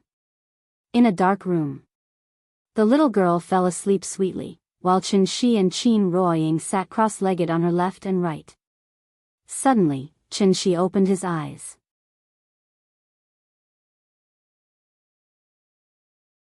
Chapter 132. Outside the house, the cold wind was whistling. The big pit that Qin Shi had stepped on had been covered with a shallow layer of snow. The bluestone floor was broken into pieces, protruding in the east and concave in the west. There were thousands of gullies, and if one was not careful, one would slide down. Seeing that the little fellow's activity area was suddenly missing such a large area because of him, Qin Shi thought that he should find someone to repair it tomorrow, so that the little fellow could continue to gallop in the yard. Perhaps, he could also buy her a set of children's outdoor expansion equipment. Just like the large-scale expansion equipment in the shopping mall, there were tire arrays, rock climbing, balance boards, ring bridges, scaling ladders, and so on. It was very playable, and could also be used to train the little fellow's balance, athletic ability, coordination ability, and many other aspects. Qin Shi did not consider letting the little fellow cultivate for the time being. That was because Nianyan still had to go to school in the future. At that time, she would definitely play with other children in school. If she lost control a little and slapped other children, it would be troublesome. Therefore, it would not be too late to teach her cultivation when she was a little more sensible. While thinking, Qin Shi flew out of the yard. He wanted to go out and find another place to cultivate. Although the spiritual energy of heaven and earth near Shikahai was very rich, now his wife, sister-in-law, and father-in-law were all cultivating here. The cultivation of the 3 of them was still shallow, so it didn't matter if they were crowded together. However, Qin Shi's cultivation was too high, so he must not stay with them. Because once he started cultivating, he would immediately form a spiritual energy black hole in the courtyard, sucking all the spiritual energy of heaven and earth nearby into his body. How could others cultivate like this? Therefore, Qin Shi could only come out and find another place. Since returning to Earth, Qin Shi had never deliberately wanted to cultivate. The reason why he changed his mind now was that after the battle with the Divine General, he suddenly had a sense of crisis. If he began to wholeheartedly restore his cultivation after returning to Earth, why would he waste a drop of blood essence today? Strength was the basic guarantee of a happy life. In order to make his happy life last longer, Qin Shi decided to start cultivating seriously. In the past, he had nothing to live for, but now, he was full of happiness, so his fighting spirit was high. If he wanted to cultivate, he had to first find a suitable blessed enclave. Blessed enclaves were usually located in places where there were very few people. For example, in the mountains and on the islands, it was very easy for blessed lands to appear. The so-called blessed enclave was actually a place with dense heaven and earth spirit qi. As the capital of the country, Shangjing's geographical location was excellent. It was located at the intersection of the plains and the mountains. The steep mountains, the rushing rivers, and the fertile plains were all in one place. It was a treasure trove of wind and water. It was also the best place to build the capital. There were 2 mountain ranges in the vicinity. The Taihang mountain range ran from the north to the south, and was majestic. The Yan mountain range ran from the west to the east, and was vast and boundless. To the west was Taihang mountain, and to the north was Mount Yan. Mount Yan was still a bit small and not grand enough, so Qianxi thought for a moment and directly eliminated Mount Yan. Now that the tourism industry was developed, places with slightly better scenery were all listed as scenic spots. It was estimated that when the big cat was looking for a place to cultivate, it also took a lot of effort to find Mount Amei. Qianxi flew and searched. It wasn't until he flew over the Spirit Mountain in the western suburbs of Shangjing that he finally found a remote place with dense heaven and earth spirit qi. This mountain range was steep, and it was estimated to be more than 2,000 meters above sea level. The top of the mountain was already covered with a thick layer of snow. Standing on the top of the mountain, when the clouds surged, the clouds paved a road, and people walked in the sky. It was like a fairyland. Qianxi looked around, and after confirming that there was no one else around, he sat cross-legged on a large rock at the top of the mountain and began cultivating. As he gradually entered the state, Qianxi's body seemed to turn into a black hole, and the surrounding heaven and earth spirit qi rushed towards him. Within a radius of tens of meters, there was strangely no wind, like a color photo, and everything seemed to be still. On the top of the snowy mountain, a bright moon hung in the sky, and the surrounding stars were overshadowed. Time flew. When Qianxi opened his eyes again, the sun on the horizon just happened to show a corner of the clouds. Thousands of clusters of golden arrows burst out from the clouds, and reflected on his body, as if covering him with a golden gauze. Cultivation was dry and boring to begin with, because it was a process that accumulated over time. Qianxi was not in a hurry. After seeing the sun rise, he immediately got up and left the top of the mountain. Because he had to go back to prepare breakfast for the little fellow. Qin Ruoying now also made up her mind to accompany Nian during the day, and find time to cultivate at night. She wanted to let the little fellow deeply feel what was called motherly love. Of course, this kind of love was not without limits. Appropriate love was called doting. Once it went beyond the limit, it became doting. To any child, being spoiled was definitely not beneficial. Qin Ruoying also put in a lot of effort. Although she had only been with Nian for a few days, she was very keen to find a problem that had not yet occurred. Nian was very smart and sensible, and she rarely lost her temper. Although sometimes she also liked to make trouble, more often than not, Nian liked to quietly watch cartoons with the big cat. Nian never seemed to be very interested in the outside world. Playing games with her parents, watching cartoons with the big cat. This was all the content of her life. This way of life was absolutely wrong. Because she lacked communication with her peers, and also relatively lacked the psychological and ability to socialize.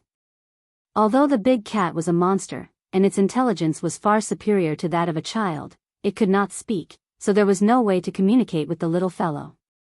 If the child had too little contact with the outside world from a young age, it may lead to an extremely serious consequence. That was, when the child grew up, he or she would become more and more withdrawn. If it was more serious, it would even evolve into a psychological illness, such as low self-esteem, autism, depression, and so on.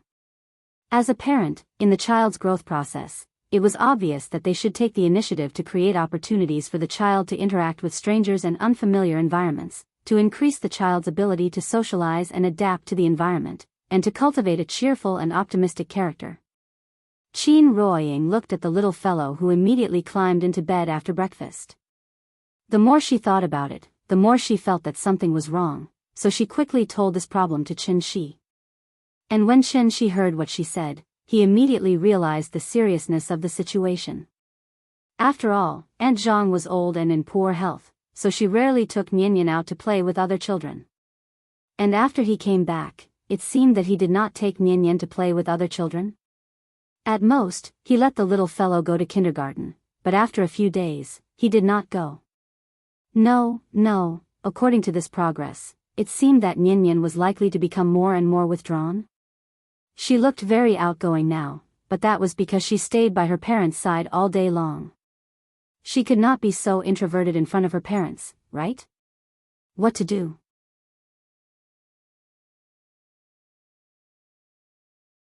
Chapter 133.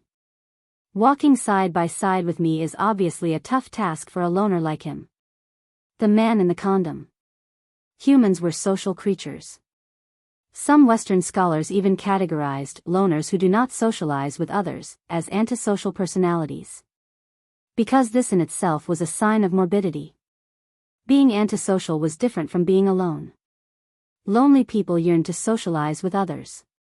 They would not be bored with anyone, and they would not even be on guard against everyone. Antisocial people were a kind of personality defect. They usually thought highly of themselves and looked down on others, but their hearts were extremely weak. They were afraid of being stabbed, so they did not want to socialize with others.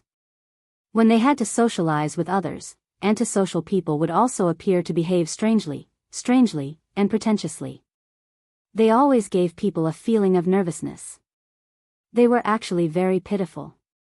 They did not necessarily have antisocial psychology or violent tendencies, but they definitely felt autistic, lost, inferior, nervous, and depressed. They were unable to communicate with others normally, which made them prefer to be alone and live in isolation from others. There were not many congenital factors for the formation of antisocial personality. It was mainly due to the negative influence of various subjective and objective environments, which caused the psychological distortion caused by long-term depression. For example, if Nian continued like this, when she went to primary school in the future, it was likely that she would be ostracized by her classmates because she did not learn to communicate with her peers. She would be treated as an anomaly by her classmates. A little girl who only knew how to chat with cats all day. Was that not weird enough? The results of the survey showed that about 5% to 8% of the children in primary and secondary school groups would be antisocial. And this was already an extremely exaggerated number. Out of 20 people, there would be one antisocial individual. The class was a group, and antisocial children were always unable to integrate into this group. As a result, they were more likely to be ridiculed, ostracized, and criticized by their classmates. This situation would gradually decrease as the child grew older. However, this process was incomparably long for those pitiful children who were reclusive and eccentric. They would endure all kinds of psychological pressure, but in the end, they would only become a stepping stone in the growth process of others. Many years later, who would remember the freak who was ridiculed and teased in the class? Who would care if that freak was doing well now? Qin Shi panicked. After all, he really couldn't cure mental illness. After some serious consideration, he quickly discussed with Qin Ruoying, how about sending Nian to kindergarten? Hearing this, Qin Ruoying immediately nodded. She happened to have the same idea. Although Qin Ruoying wanted to spend more time with Nian, in order to give Nian a healthy and happy environment, it was better to be cautious. As long as it involved their children, any parent would become particularly worried. Even if there was only the slightest possibility, they had to eliminate that possibility in time. The couple reached a consensus. Thus, Qin Shi sat beside the little fellow. Nian, Daddy wants to discuss something with you, okay? The little fellow was busy watching cartoons. When Qin Shi walked over, he happened to block her line of sight. After a hum, she directly lay on her side on the bed and continued to watch cartoons. Seeing this, Qin Shi pretended to be serious and said, Nian, Daddy is talking to you. The little fellow's eyes were full of doubts. After glancing at Qin Shi, she muttered, Papa, you're blocking me. Daddy is talking to you. Pause first, or Daddy will be angry. Oh. Xianxia obviously had some weight in the little fellow's heart. Therefore, after hesitating for a moment, she obediently took the remote control and pressed the pause button. Then, she sat up very obediently. Say it, Papa. Seeing that the little fellow was so obedient, Xianxia nodded very satisfactorily. Then, he gently held her in his arms and asked seriously, Nian, do you want to go to kindergarten? However, when the little fellow heard his question, he didn't even think about it and immediately shook his little head like a rattledrum. No. I don't want to go to kindergarten. This was obviously out of Xianxia's expectation, so he quickly asked, why? Didn't you like kindergarten before? Hearing this, the little fellow pouted and replied loudly, I don't like kindergarten. Perhaps to express her attitude, the little fellow even repeated, I don't like kindergarten. I don't like it. She didn't play her cards according to common sense, and Xianxia was confused. In the past, she clearly wanted to go to kindergarten, but now she suddenly didn't want to go. She changed her mind too quickly. Xianxia had no choice but to patiently persuade her, Nian, kindergarten is very fun. The teachers teach you to draw, put on little red flowers for you, and classmates play games with you. Why don't you want to go? Hearing Xianxia's words, the little fellow instantly exploded. She didn't know why she suddenly became muddle-headed. After pushing Xianxia's arm away, she lay on the bed and rolled left and right, constantly muttering, I don't want to go. I don't want to go. I don't like kindergarten. Xianxia was stunned. When did Nian become like this? She was simply a naughty child. Was there really a problem with his teaching methods? He still remembered that when he first came back, Nian was very obedient and sensible. How long had he been taking care of Nian? How did he raise the child like this? Thinking of this, Xianxia couldn't help but fall into deep reflection. Seeing that the little fellow had flipped out, Qin Ruoying also sat next to her. After gently helping the little fellow up, she patiently asked, Nian, can you tell us why you don't want to go to kindergarten? After hearing this question, the little fellow was stunned for a moment. But right after that, she burst into tears. This time, Qin Ruoying also panicked. She quickly took her into her arms and comforted her softly.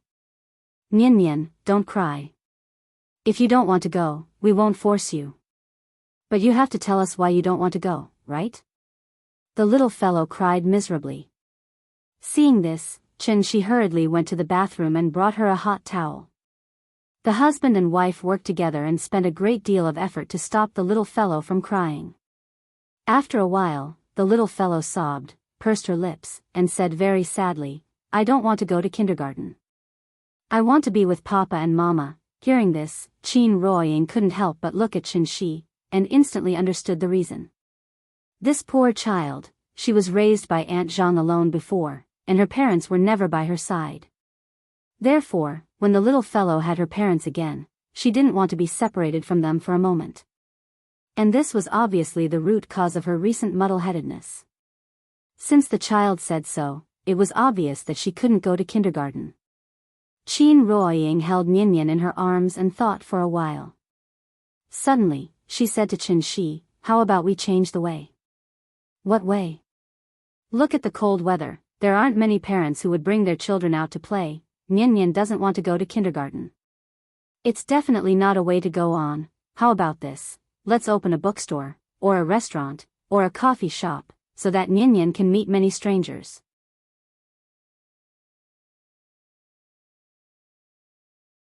Chapter 134. Open a shop. This idea seems to be good. Of course, if it was other seasons, there would be no need to go through so much trouble. He could just take Nian out to Hohai every day. Over time, she would naturally meet some new friends. But unfortunately, it was winter now, and it was winter in the north. The temperature was low and the wind was strong. Before the ice skating rink was officially opened, the popularity of Shikahai during the day was very bleak. Of course, the so-called bleak popularity refers to the daytime. Hohai was really lively at night. If Sanlaton's bar street was trendy, then Hohai's bar street would undoubtedly be artistic. A small alley, near the sea. There was no noisy music. The melodious singing coupled with the unique charm of the old Shangjing was definitely a melodious elegy in the modern city.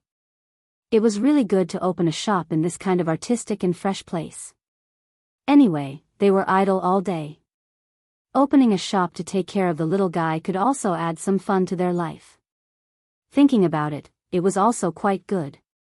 But the question was, what kind of shop should they open? She didn't have any ideas. Since it was Qin Ruoying's suggestion, he might as well listen to her opinion. So he smiled and asked, "What kind of shop do you want to open?" Hearing this, Qin Ruoying frowned and pondered. They weren't short of money. Opening a shop was purely for fun and to create a new living environment for the little guy. The business couldn't be too good. If it was too good, they wouldn't have time to take care of the child. But it couldn't be too bad. If it was too bad, they could only stare blankly at the door all day. It was better not to open. After thinking for a while, Qin Ruoying couldn't think of a reason, so she proposed to go out and look at the shops around. Hohai Bar Street was formed after the end of the Khazars, more than 10 years ago at an incomprehensible speed. She still vaguely remembered that there were only a few small pubs here before. But now, looking around, Hohai was densely packed with small pubs on both sides. The family of 3 walked around Hohai. The more Qin Ruoying looked, the more dissatisfied she was. Shi saw this, but he didn't say anything. When the little fellow ran to the railing and checked whether the lake water was frozen, Shi suddenly smiled and said, "Ying, we only opened the shop to let Ninian come into contact with more people. As for what kind of shop we open, it doesn't really matter." Hearing this, Qin Ruoying couldn't help but be stunned. After carefully thinking about Shi's words, she said with some hesitation, "I was wrong. Most of the places here are bars. It's really not suitable to open a bookstore." In fact, Qin Ruoying wanted to open a bookstore the most. However, Hohai was still a relatively mature business circle. Hohai Bar Street's reputation was comparable to Sanlatan and Worker Sports Complex. Therefore, other than bars, there were only a few tea houses, restaurants, food stalls, and so on. There weren't even many supermarkets. Fame had already determined that other shops couldn't survive here. Therefore, Qin Ruoying thought for a long time, but still couldn't think of what kind of shop they should open. She saw her hesitation and suggested with a smile, "Didn't you see a tea house with a shop for sale sign outside? How about we take it over?" Tea house? Qin Ruoying was a bit surprised, but after seeing Shi's serious expression, she had to seriously consider this proposal. In fact, compared to a tea house, Qin Ruoying was more inclined to a coffee shop. But unfortunately, coffee was a Western culture. Therefore, after coming to Hohai, a place with a strong folkloric flavor, it was somewhat unsuitable. When they were walking along the road, they already saw several closed coffee shops. Wuxia had a tea culture since ancient times. Tea was popular in the Tang dynasty and flourished in the Song dynasty. From the emperor, to the literati, to the common people, there was no one who didn't like tea. In the eyes of many young people, the style of coffee seemed to be much higher than tea. But in fact, coffee, cocoa, and tea were known as the 3 non-alcoholic drinks in the world. Silk, porcelain, and tea, these were also the business cards that Wuxia handed to the world. Before the bar street in Hohai rose, there were many tea houses here. Every summer, Hohai Lake was wide, the water was sparkling, willows were hanging on both sides of the lake, lights were shining, and the palace walls and minarets in the distance were reflected in the water. From time to time, there were pleasure boats gently rowing. If at this time, there was a pot of good tea, sitting quietly by the lake and carefully tasting it, wouldn't it be pleasant? This was a kind of cultural charm, belonging to Wuxia, and also belonging to Hohai. Qin Ruoying was moved. Therefore, the couple immediately reached an agreement, called the little girl, and turned to the tea house with a shop for sale sign. The owner was a middle-aged man in his 40s. After hearing Xianxi's intention, he immediately enthusiastically introduced the tea house to them. The size of the tea house was not bad. The lobby was about 70 to 80 square meters, and there was a small courtyard of more than 50 square meters in the back. The overall decoration was very antique, exquisite and elegant. The shop was the owner's own. Because the business of the tea house was not very good, the owner did not intend to continue to operate, and was ready to rent out the shop to collect rent. The price of a shop in Hohai was not cheap. The better location of the shop, the rent for 1 square meter fluctuated around 300 yuan. In other words, such a large shop, the monthly rent would be at least 40,000 yuan. In a year, the rent alone was close to 500,000 yuan. It was really like an inch of land was worth an inch of gold. Because the owner was the landlord, the transfer fee was saved, but the renovation fee still had to be paid. Xianxia had a lot of money, but he did not want to be a sucker, so he negotiated the price with the owner. After some bargaining, the owner agreed to only charge 200,000 yuan for the renovation fee. The stock in the shop would be calculated separately, and the rent would be 35,000 a month, paid once a year, plus a month's deposit. In order to prevent Xianxia from saying that he was randomly charging the renovation fee, the owner even took out his previous renovation fee list, repeatedly saying that he spent 500,000 to renovate the shop, and if Xianxia rented it to someone else, he would receive 400,000 just for the transfer fee. Although he said so, it was up to Xianxia whether he believed it or not. After all, this was not a small matter, so the owner thought that the young couple would go back to discuss it. But what he did not expect was that the young couple did not hesitate for long. The two simply discussed a few words, and directly decided to rent. The price was agreed. Then the next step was simple: look at the property certificate, sign the contract, clear the account, check the goods, pay the money, and a happy cooperation. The transfer of a shop was actually a very troublesome matter.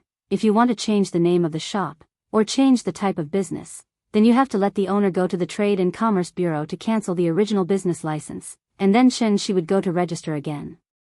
Xianxia found it troublesome, so he was too lazy to even change the name. Seeing that he was so straightforward, the owner signed an agreement with him, and then handed over the original business license to him. Therefore, in less than a day, this tea house, which was not far from Dongming Alley and adjacent to Hohai, had completely changed owners. Qingyi Tea House. This was the new business of the family of 3. While Xianxia was signing the contract with the owner, the little girl took the big cat to wander around the tea house, from time to time touching here and there, as if she was very interested in this place. When Qin Ruoying saw her like this, her heart immediately felt relieved.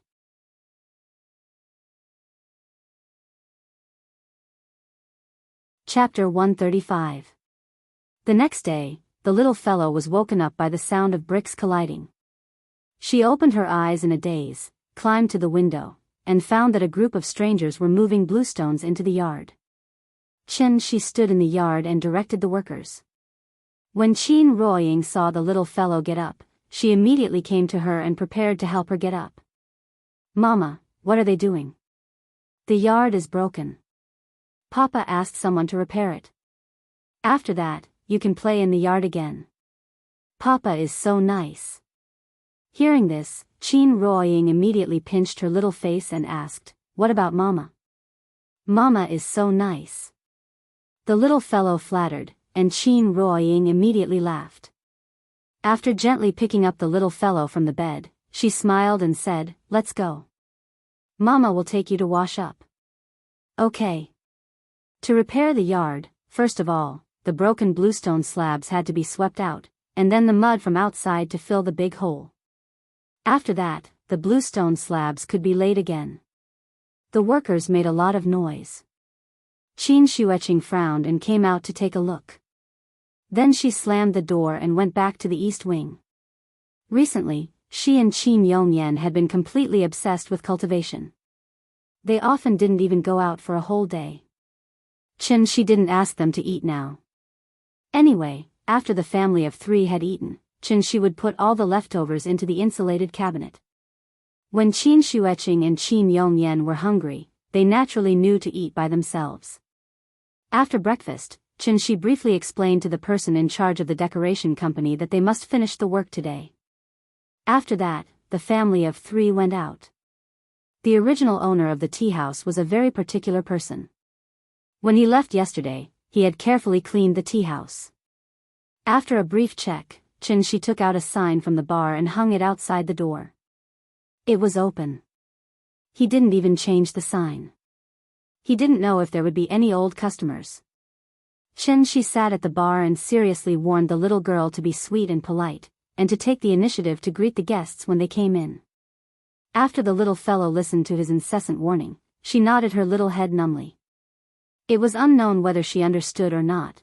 Qianxi had already seen the boss's account book before, and the business was indeed not good. Because it was winter, there was basically no business in the tea house in the morning. It was only slightly better in the afternoon. Many customers who came to the bar because of its reputation would sit in the tea house with their friends for a while, chatting and playing cards before the bar opened. The tea house was open, and even the signboard was still the same. However, Qianxi had overlooked a very important issue. That was, opening a tea house required a certain amount of connections. The tea house itself was a business of acquaintances, and the gathering and dispersing of qi were closely related to the boss. A successful tea house must have a boss who could be called a social expert. The customers came for the boss, but they also dispersed because of the boss. Therefore, there was a saying often heard in the tea houses that business was good as long as the boss was there. If the boss was not there, there would be no ghosts. On the right side of the lobby, there was a bookshelf next to the window seat, on which were some of the world's classics that the former boss had bought before. Qin Ruoying casually flipped through, then picked up a book called Love in the Time of Cholera, and sat in the booth to read it. Seeing this, Qianxi poured a cup of tea and asked the little fellow to bring it to her. Nian, come, bring a cup of tea to mommy. Be careful, don't burn yourself. In order to make it convenient for the little fellow to take, Qianxi specially chose a hand cup, and only mixed 2/3 of the water. The little fellow held the cup with both hands and walked very slowly. When she carefully came to Qin Ruoying's side, she sweetly shouted, "Mommy, drink tea." Qin Ruoying read carefully, so when the little fellow called her, she found that the little fellow was still holding the teacup, so she quickly took the teacup from the little fellow's hand, and at the same time did not forget to praise, Nian is so good. The little fellow was happy, and seemed to think that it was a very pleasant thing to serve tea to others, so she immediately turned and ran to the bar, looked up at Qianxi and asked, "Papa, when will the guest come?" Don't worry, take your time. The most important thing to do business is to be patient." Qianxi smiled and held her in his arms, and then the father and daughter sat behind the bar and chatted. The door opened at 9 o'clock in the morning. After waiting for 2 hours in boredom, the family of 3 finally welcomed their first guest after the opening. To Qianxi's surprise, the guest did not belong to the middle-aged group, but was a young girl. The girl stood outside the door and hesitated for a moment. After looking at the business sign outside the door, she pushed the door and walked in. She wasn't very old and looked to be about 20 years old.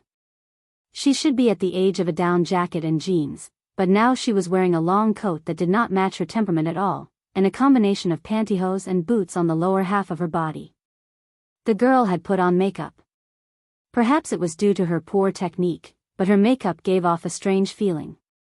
Obviously, she was a natural hibiscus, but she had to paint a snake with legs and dress herself up a little. Of course, it would make people feel a little strange. The girl entered the tea house, looked around, and saw that the right side of the booth was already occupied, so she went directly to the left side of the lobby by the window. Seeing this, Qianxi quickly patted the little fellow, indicating that it was time for her to receive the guest. They opened the shop to train the little fellow's social skills. If the little fellow did not perform well, then it would not be too late for him to come forward. Both parents were here, so the little fellow did not seem to be afraid of strangers. After receiving Qianxi's signal, she ran over. "Sister, what do you want to drink?" Looking at the 4 or 5-year-old little girl in front of her, Xiao Yuan could not help but be stunned. This tea house was really strange. The waiter was actually an innocent and lovely child. Seeing that she did not speak, the little fellow thought that she did not hear her, so she asked sweetly again, "Sister, what do you want to drink?" "Papa said that we have everything here." Hearing this, Xiao Yuan could not help laughing, and her mood became much better. After glancing at the price list on the table, Xiao Yuan smiled at the little fellow and said, "Then black tea, thank you." "Oh, okay." The little fellow nodded blankly, as if she did not understand what black tea was. But that was not important. What was important was that they had a guest. So, the little fellow immediately turned around and ran back, shouting excitedly as she ran, "Papa! Sister wants black tea. Black tea." The little fellow's voice was very loud and sounded very excited. Even Qin Ruoying was startled by her. "Okay, I got it." She smiled and patted the little fellow's head, then took out a packet of Kimun black tea from behind the bar counter. Because she was the first customer after the opening, She injected a trace of spiritual energy into the tea when he made it.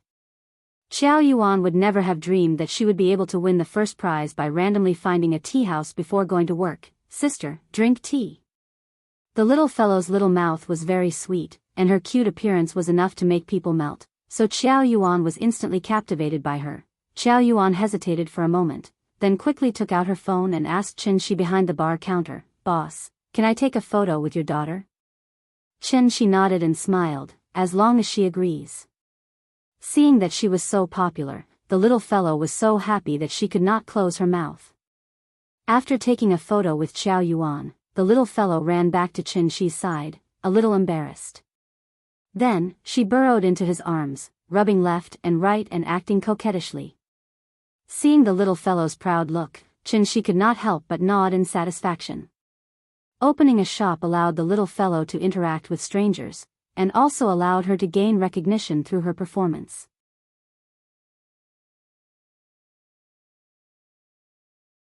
Chapter 136. After Xiao Yuan came, 3 more guests came one after another. They were all middle-aged, and it was obvious that they were regulars in the tea house. The 3 of them joked as they pushed open the door of the tea house, but after entering, they couldn't help but be stunned. One of them looked around the lobby with some doubts. After making sure that he didn't go in the wrong way, he looked at Shi behind the bar and asked, "Where's old Su?" Hearing this, Shi explained with a smile, "This shop has been transferred. I'm the new owner here. Do you need anything?" "Oh," the man frowned and nodded, then turned to discuss with his companions. After the 3 of them whispered a few words, the one who spoke before said to Shi, "3 cups of plain tea." "Okay, please sit wherever you want." After that, they walked directly to the booth behind Qin Ruoying, as if they were very familiar with this place. After seeing them come over, Qin Ruoying hesitated for a moment, then took the book back to the bar. After all, she was the lady boss. It was not good to always occupy the best seat. She took out 3 cups from the cabinet. The little girl reached out to take it, but Shi hurriedly stopped her and said with a smile, "Don't worry, you can't take 3 cups. Daddy will help you." "Oh, okay." The little girl took back her little hand and nodded obediently. After Shi handed the cup to her, the little girl carefully followed behind Shi with the cup and walked toward the 3 people. "Oh, boss, is this your daughter?" "Well, yes." "How old is she?" 4.5 years old. Seeing the little girl eagerly following behind Shi, the person who spoke just now couldn't help but exclaim, "Your daughter is so cute, she's exactly the same as my little one when she was young." Shi smiled very politely, then patted the little girl's head and said to her, "Mian Mian, Uncle is praising you. You're cute, quickly say thank you to Uncle." Hearing this, the little girl said sweetly, "Thank you, Uncle." "Oh, your child is so cute." "That's right, why didn't my wife give me a daughter back then?" "Come on, with your shabby appearance, how could you give birth to such a beautiful daughter?" "In my opinion, if your wife had really given birth to such a beautiful daughter for you, I'm afraid you would have taken her for a paternity test long ago." "Bah, you can't spit out ivory from your dog mouth." The 3 of them seemed to have a good relationship with each other. Qianxia stood to the side and listened for a while, then said with a smile, "Please sit down. If there's anything you need, just tell me." "Okay, boss, you don't mind us." A Happy's family was always eye-catching. Therefore, Xiao Yuan had been secretly sizing up the family of 3 sitting behind the bar.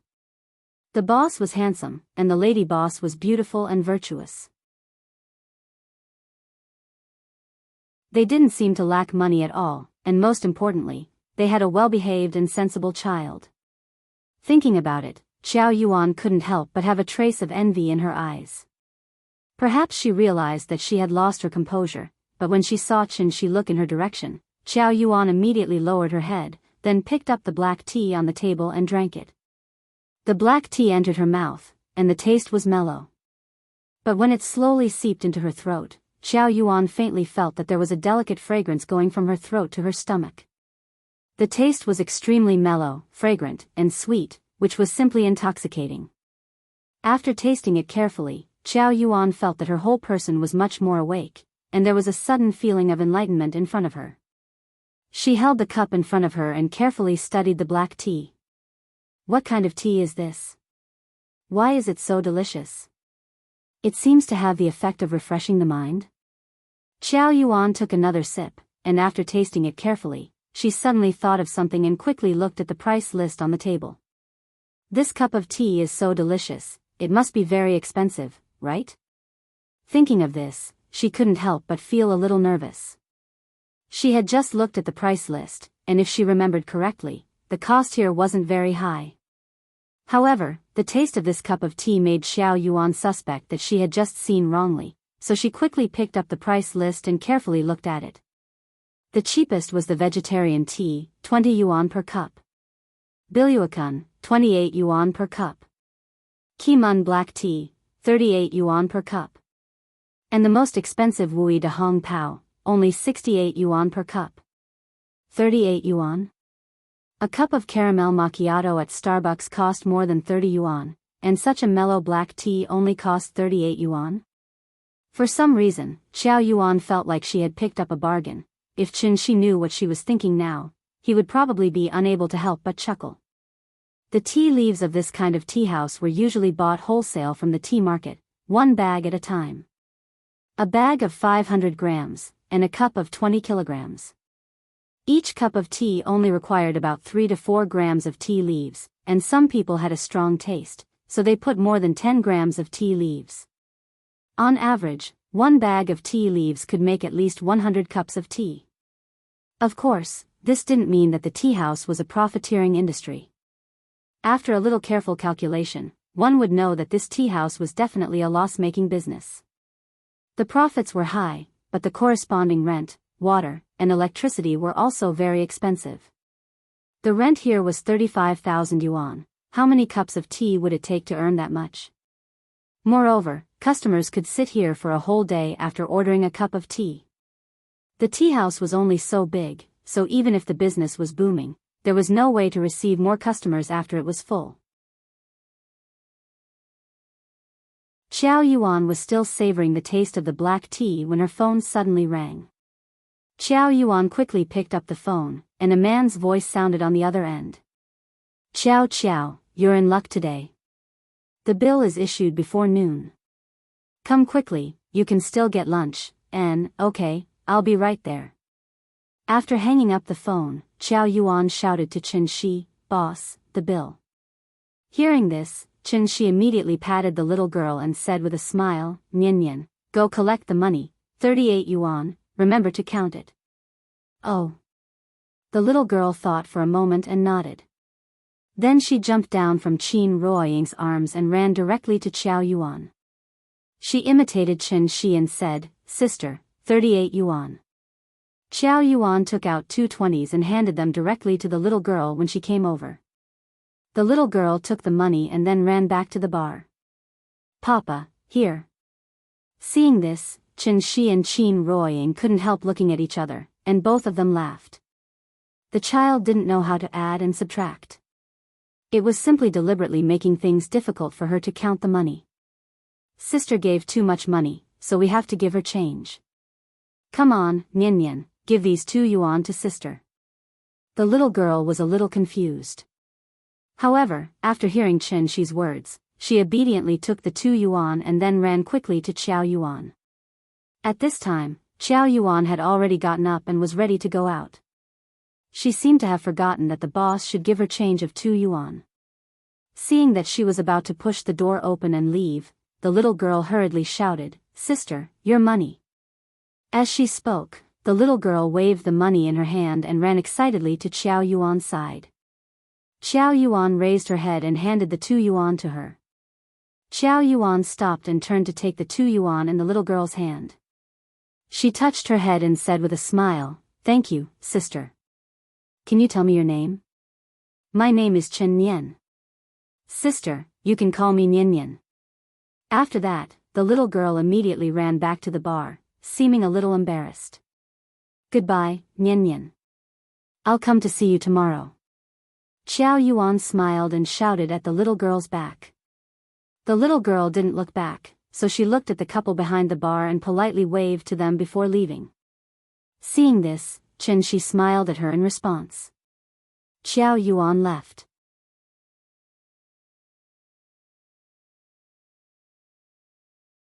Chapter 137. Lin Xian. Qin Ruoying hadn't seen Lin Xian for many years, so her impression of Lin Xian was still in college. However, Chen Shi's memory of Lin Xian was not long ago. The cruise ship, the dock, the palm trees. On that sunny afternoon, Lin Xian stood under the shade of the tree and watched the father and daughter get into the car and leave. She stood there for a long time. In fact, the Lin Xian of the past was quite similar to the girl just now. A girl from a small county came to Jianghu, an international first-tier city, to study and work. At that time, Lin Xian had a kind of maturity that was incompatible with her peers. Of course, that so-called maturity, in retrospect, was also a kind of childishness. When all the impurities were washed away, the girl just now might become like Lin Xian now. Chen Shi thought about something thoughtfully. Qin Ruoying glanced at Chen Shi and suddenly asked with a smile, "What? Have you met Lin Xian?" Hearing this, Chen Shi immediately nodded and replied, "Yes, when I first came back, I asked her about you. When Fang Lei got married, she asked Nian Nian to be her flower girl." "Fang Lei is married?"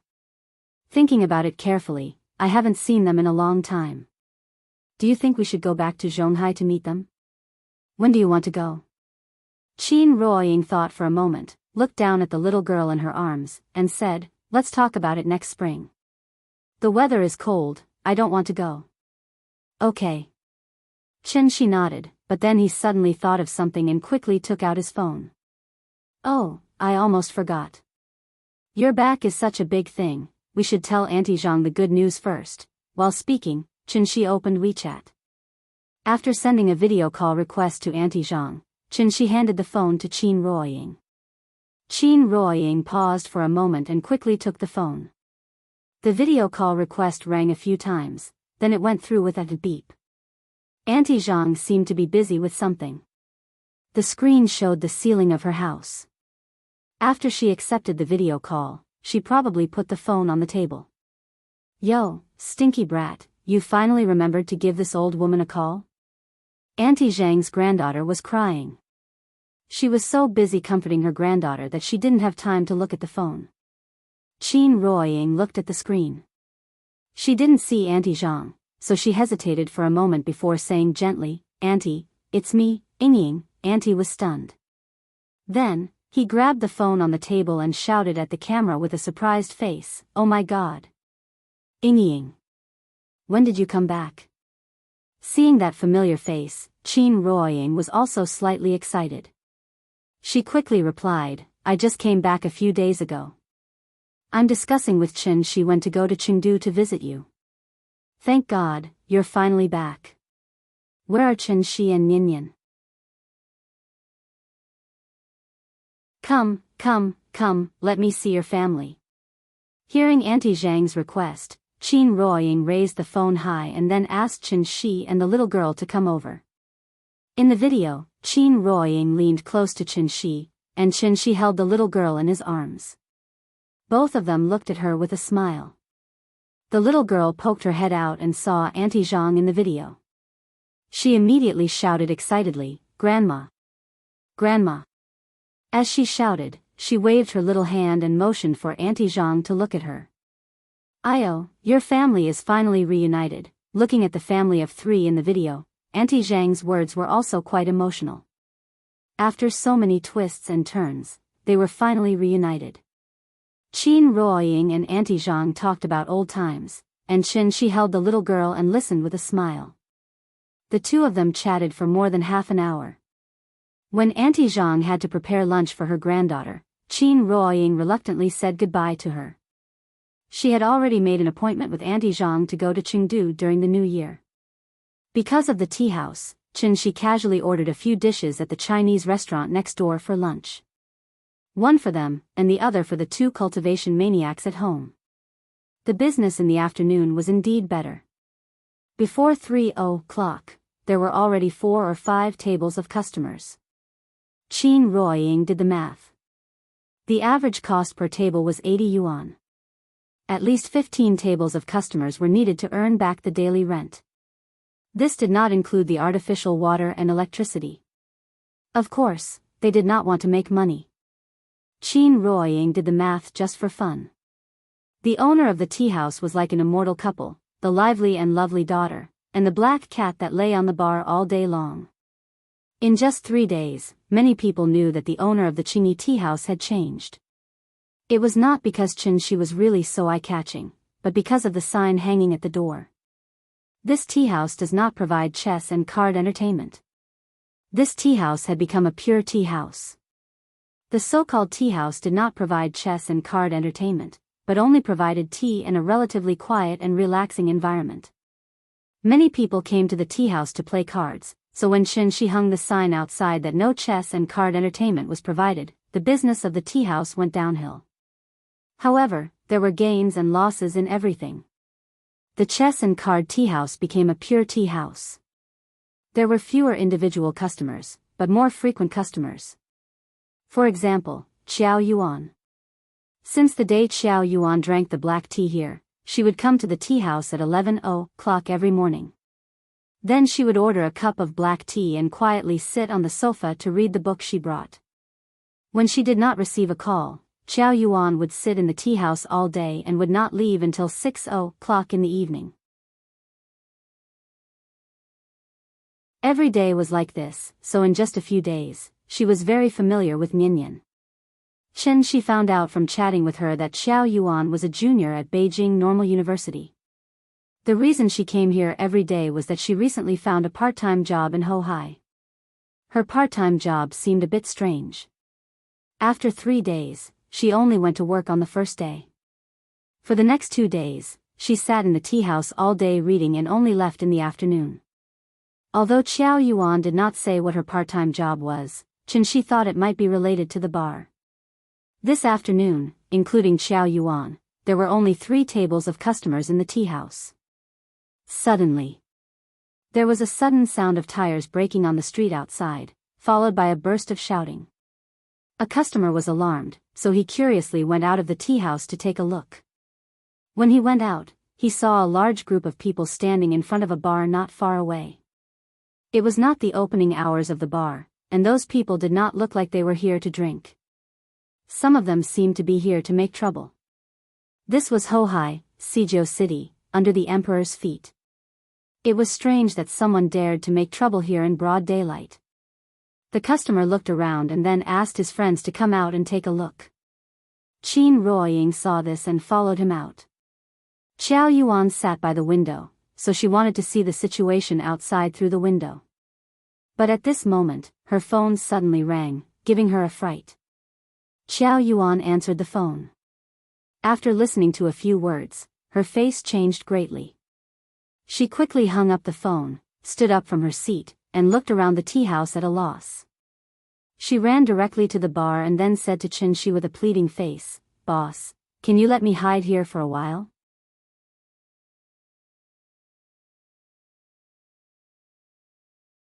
Chapter 138.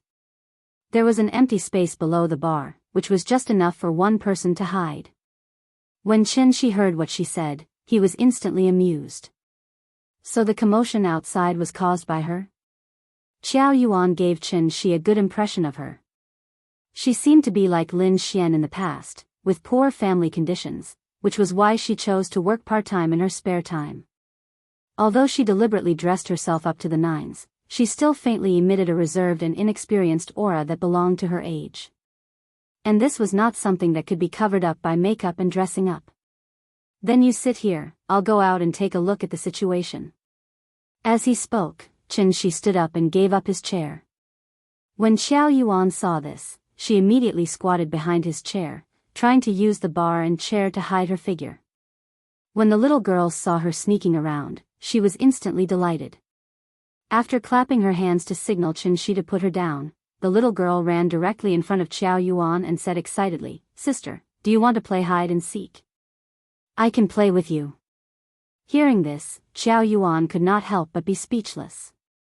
After nervously making a shu gesture, she then said softly to the little girl, "Nian Nian, don't talk to me, just pretend you didn't see me." The little girl looked at her blankly, as if she did not understand what she meant. Qiao Yuan thought for a while, then changed her way of saying, "There are bad people coming to catch me, you don't want sister to be caught by bad people, right?" When she heard this, the little girl finally understood. Hence, the little girl immediately shook her little head like a rattle drum, and at the same time, did not forget to say righteously, "Sister, don't be afraid. I'll protect you. Shoo. Just pretend you didn't see me." Seeing that Xiao Yuan was trying to explain the situation to the little girl with a conflicted expression, Qianxi could not help but smile slightly. He stood behind the little girl, gently carried her up, then said to her, "Let sister stay here for a while, Daddy will bring you out to watch the commotion." "Oh, okay." Seeing that Qianxi had rescued her from the evil clutches of the little fellow, Qiao Yuan immediately let out a sigh of relief. Then, she looked at Qianxi with a complicated expression and said softly, "Boss, thank you." Hearing this, Qianxi smiled at her and comforted her, "It's uncomfortable to squat. Sit on the chair. If you're really scared, I suggest you call the police now." After that, Qianxi carried the little fellow out of the bar. Looking at his back as he left, Qiao Yuan looked down at the phone in her hand thoughtfully. But after a moment of hesitation, she still put the phone in her bag. Then, she hid under the bar counter, trying to hide better. Outside the tea house.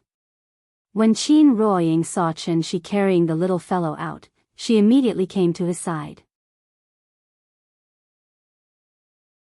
Qianxi turned his head and saw that not far from the street, there were more than 10 or 20 people blocking the door of a bar.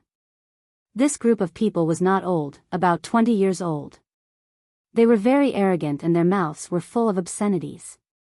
A young man who looked like the person in charge of the bar was surrounded in the middle and seemed to be trying to discuss something with them. There were more and more people around. Qianxi listened for a while and got a general idea of the situation.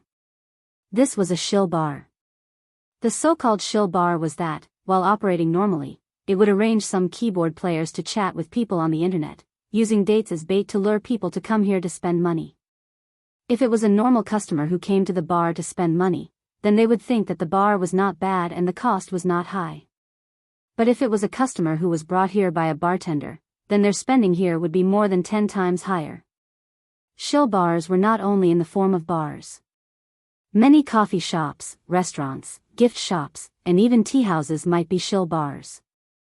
Shill bars had become a complete industry chain, mainly composed of keyboard players, bartenders, and consumption places. Among them, the larger ones might also have a manager. Keyboard players disguised their information as a young and beautiful woman through social media software such as QQ, WeChat, Momo, Tantuan, or dating websites and dating forums, and then seduced some single men or men with bad intentions to come out and meet them. After the keyboard players chatted with the fat sheep online to a certain extent, the bartenders would come out to meet the customers. They did not need to be too beautiful, just with good facial features. In fact, they also used the dirty thoughts of some men. The meeting place was generally near the shill bar. The bartenders themselves were different from what the fat sheep saw on the internet. Most of the fat sheep would not doubt it, because most of them would be dazzled by this sudden encounter. After the meeting, the bartenders would first accompany the fat sheep for a walk, and then take the opportunity to say that they were tired and wanted to sit in the shill bar. Of course, the fat sheep would not refuse. Instead, he looked forward to the bartenders getting drunk. If the fat sheep had not been dazzled by the encounter, he would look at the price list before the bartenders ordered. The items in the shill bar were all priced clearly. If the fat sheep thought it was expensive, he could leave at any time. But if the fat sheep did not even look at the price list and directly wanted to pretend to be rich in front of the bartenders, then it would be embarrassing.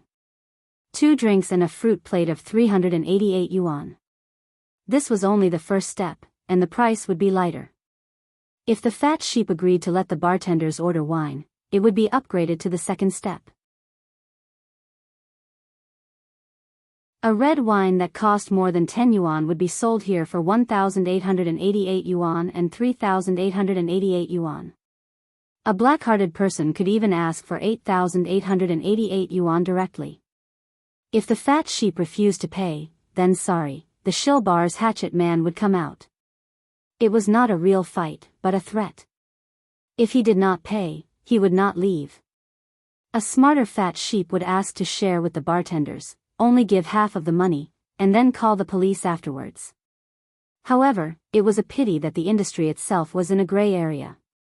As long as the boss of the shill bar was smart, even if the fat sheep called the police afterwards, the boss only needed to refund the money, because they did not break the law. There was a price list on each table. The price was clearly marked, and it was voluntary. Xiao Yuan was obviously a bartender's. But what was strange was that the fat sheep were generally spendthrifts who did not have much social experience. This group of young people who blocked the door of the bar and made trouble were not good people at first glance. To put it bluntly, they were not cut out to be fat sheep. What the hell was going on here? She held the little fellow outside the tea house and watched the bustle.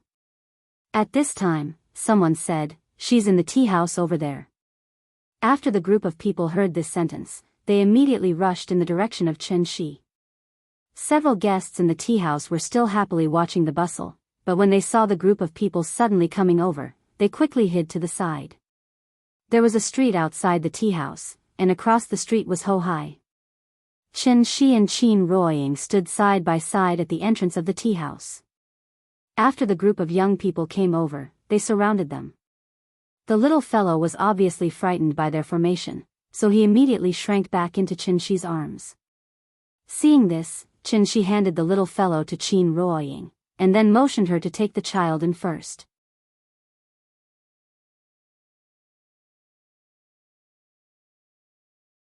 Chapter 139. Shi calmly looked at the group of young people in front of him. Among the group of young people, the youngest was about 20 years old, and the oldest was no more than 25 years old. They were all dressed very fashionably, and a few of them were very handsome. However, they did not stand properly, and the moment they opened their mouths were full of obscenities, inadvertently giving people a frivolous and vulgar feeling.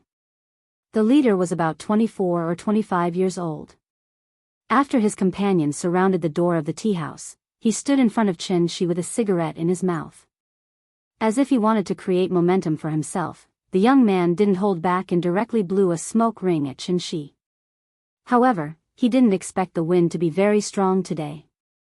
So just as he blew out the smoke ring, a sudden gust of wind blew the smoke ring directly into his face.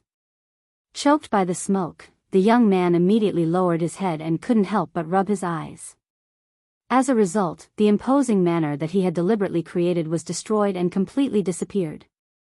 This young man was called Wang Hao, and he was also a famous person in Shangjing's nightclub circle.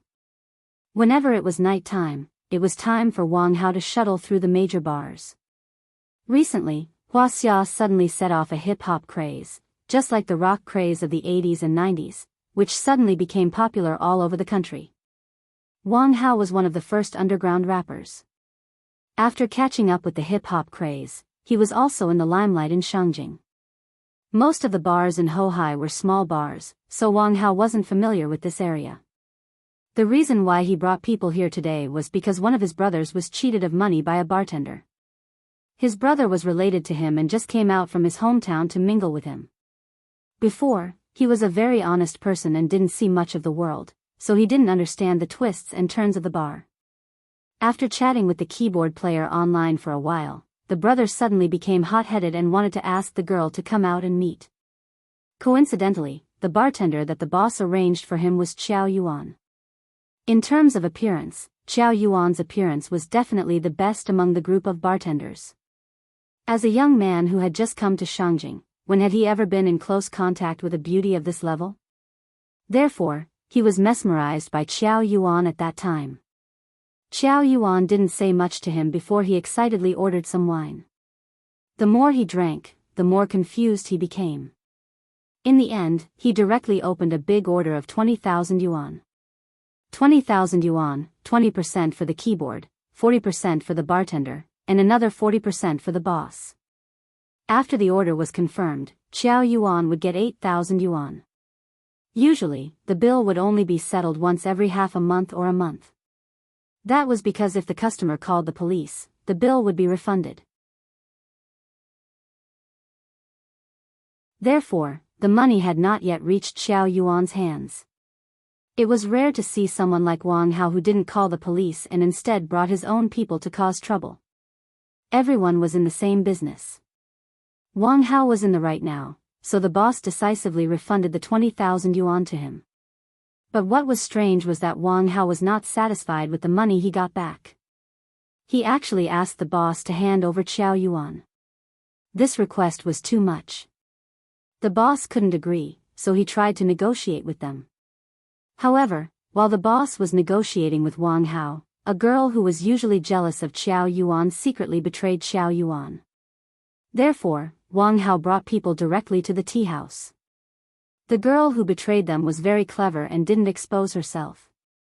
The boss also didn't know who betrayed them. When he saw Wang Hao rushing to the tea house with his men, the owner was a little anxious and hurriedly made a call for help. Refund was a reasonable request, but taking people away was absolutely not. Otherwise, how could he continue to mingle on this street? Unfortunately, it was only 3 in the afternoon, so the thugs were still sleeping at home. After the boss vented his anger on the phone, he looked at the tea house not far away with worry. Most of the people who could open a shop in Hohai weren't easy to deal with. A strong dragon couldn't suppress a snake in its old haunts. Therefore, after Wang Hao fiercely threw the cigarette butt on the ground, he casually said to Qin Shi, "Are you the boss of this shop?" "Yes." "This has nothing to do with you. Just hand over that Xiao and we'll leave immediately. We won't hinder your business." After saying that, Wang Hao squinted his eyes and quietly looked at Qin Shi. If people who play rock have a wanton temperament, then people who play hip-hop are obviously their upgraded version. They always act like they are the boss and don't even put Mother Earth in their eyes. However, Qin Shi's answer was somewhat out of his expectations. He saw Qin Shi suddenly smiled and casually replied, Xiao. "I don't know, there's no such person here." F***CK, are you trying to scare us? Brother Hao, don't talk nonsense with him. Let's go in and search, don't let that girl run away. Yes, go in and search. Wang Hao didn't speak, he just looked up and down at Qin Shi. However, the group of young people behind him suddenly couldn't sit still. Qin Shi slowly glanced at the people in front of him, his expression didn't change. He stood quietly at the door of the tea house, as if he didn't intend to let Wang Hao and the others in. But at this moment, a young man who was originally standing at the back of the crowd suddenly moved. He suddenly turned around, picked up a fist-sized stone from the ground, and then directly smashed it toward the tea house's glass. Bang! The expected sound of glass breaking did not ring out. The glass seemed to be tempered glass, and the stone only made a loud collision sound when it hit it. The stone fell to the ground, but the glass didn't move. The young man was not convinced. After fiercely staring at Qin Shi, he picked up the stone from the ground again. But this time, he didn't smash the stone out. Instead, he stood directly in front of the glass window with the stone. Bang! Bang! Bang! The young man held the stone and smashed the glass with all his strength. Qin Ruoying sat on the chair next to Qiao Yuan with the little girl in her arms. The little girl shrank in Qin Ruoying's arms. This movement not only scared the little girl, but also the guests in the tea house. Seeing that the young man kept smashing the glass with the stone, the guests retreated to the corner. This group of young people was simply lawless. The young man smashed the stone for a while, but there was still no trace of damage on the glass. At this moment, Chen Shi spoke. That's tempered glass. Be careful, don't hurt your own hand and come back to me later to pay for the medical expenses. As soon as he finished speaking, the young man picked up the stone and smashed it again as if he didn't hear him at all. Bang! The loud collision sounded again. Immediately after, the young man suddenly let out a wail that sounded like a pig being slaughtered. Everyone hurriedly turned to look, only to see him covering his right hand with his left hand and constantly shouting. Blood dripped down from his fingers. It seemed that Chen Shi was right.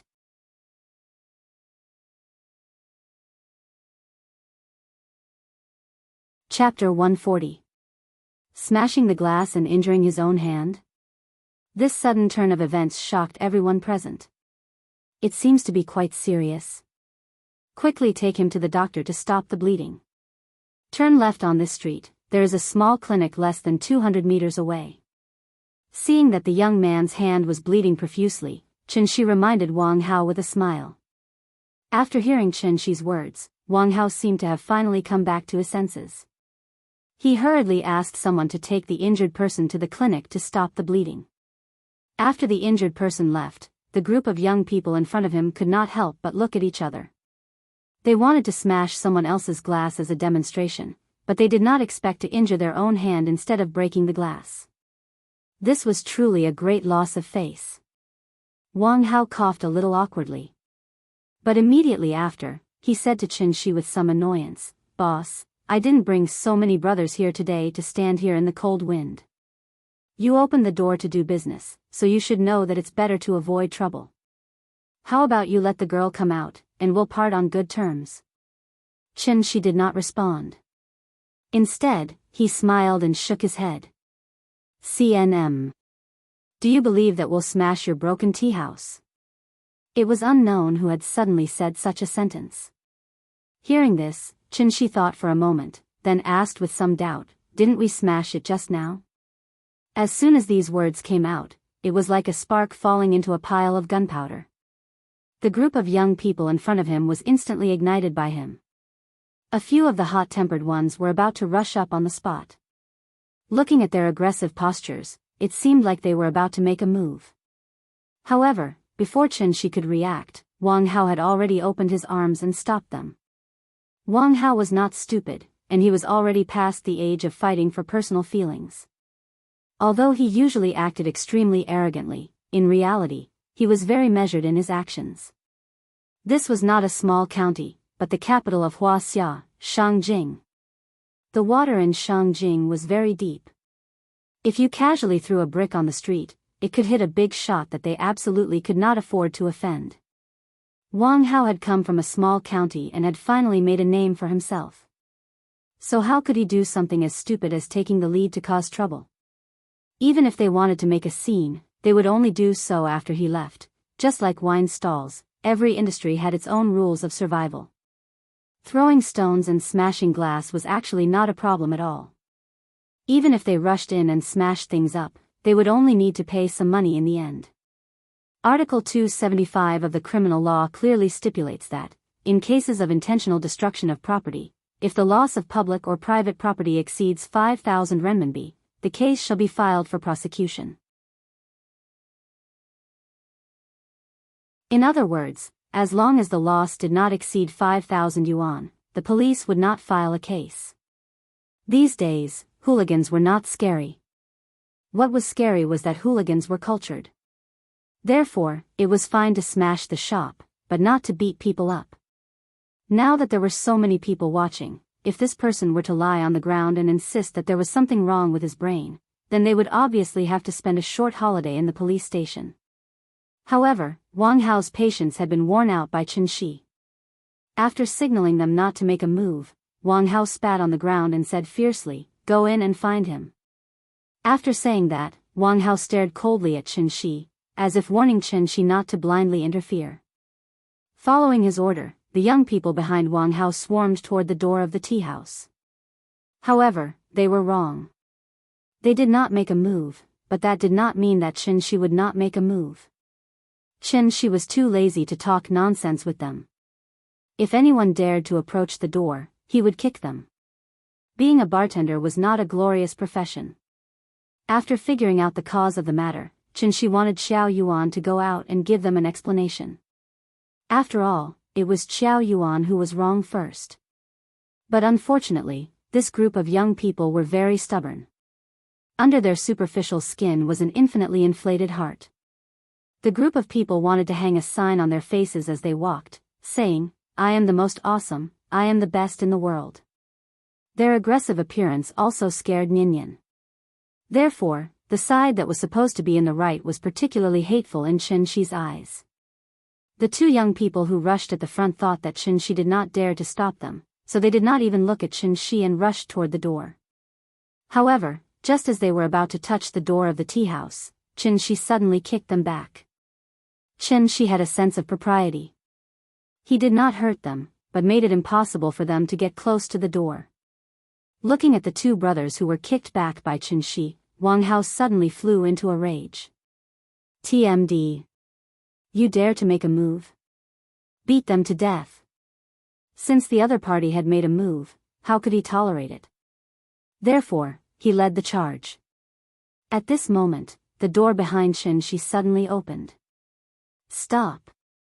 With a shout, Xiao Yuan hurriedly ran in front of Qin Shi, and then directly blocked him behind her. Xiao Yuan glanced at Wang Hao with slight fear in her eyes. After hesitating for a moment, she pretended to be calm and said, "This has nothing to do with Boss Chen. I am Qiao Qiao. If you have any problems, come at me." Xiao Yuan had been paying attention to the movement outside the door. When she heard that they were about to make a move, she could not help but rush out. Although Xiao Yuan did not understand why these people were looking for her, there was no doubt that this was caused by her, so she could not implicate others. Wang Hao stopped and looked at Xiao Yuan. He could not help but show a strange expression on his face. Xiao Yuan was not stupid.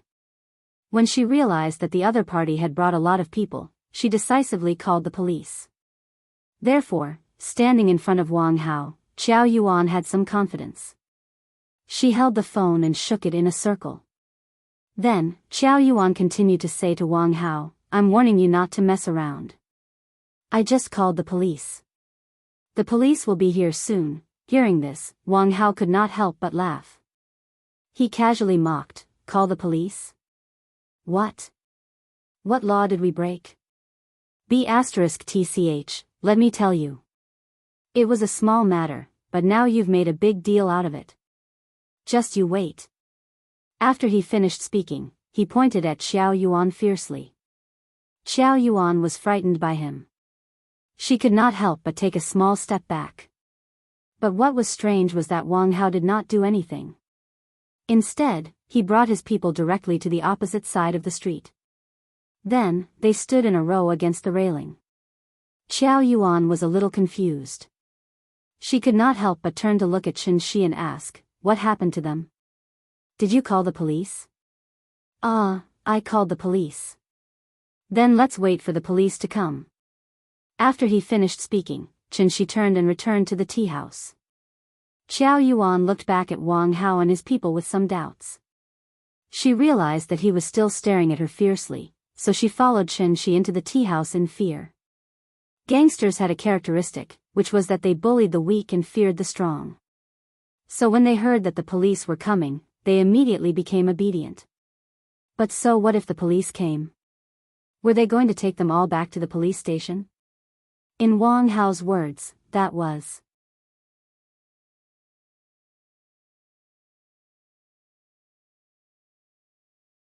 Chapter 141.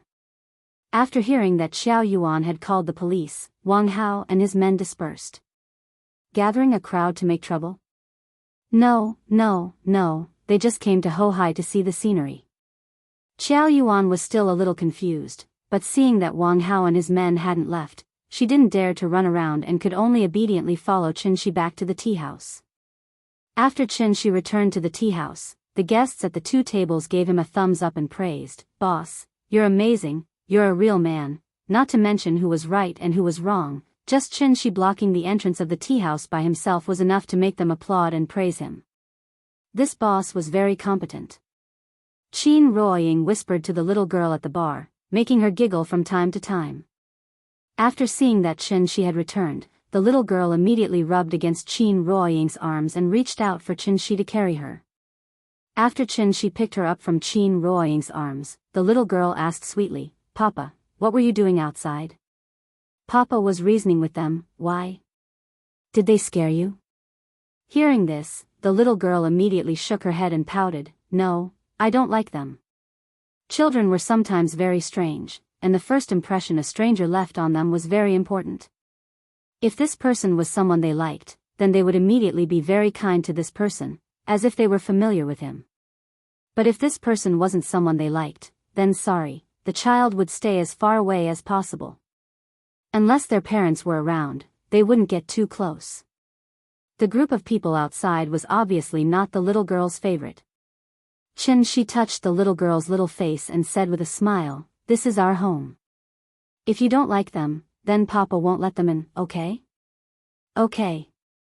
The little girl happily acted coquettishly.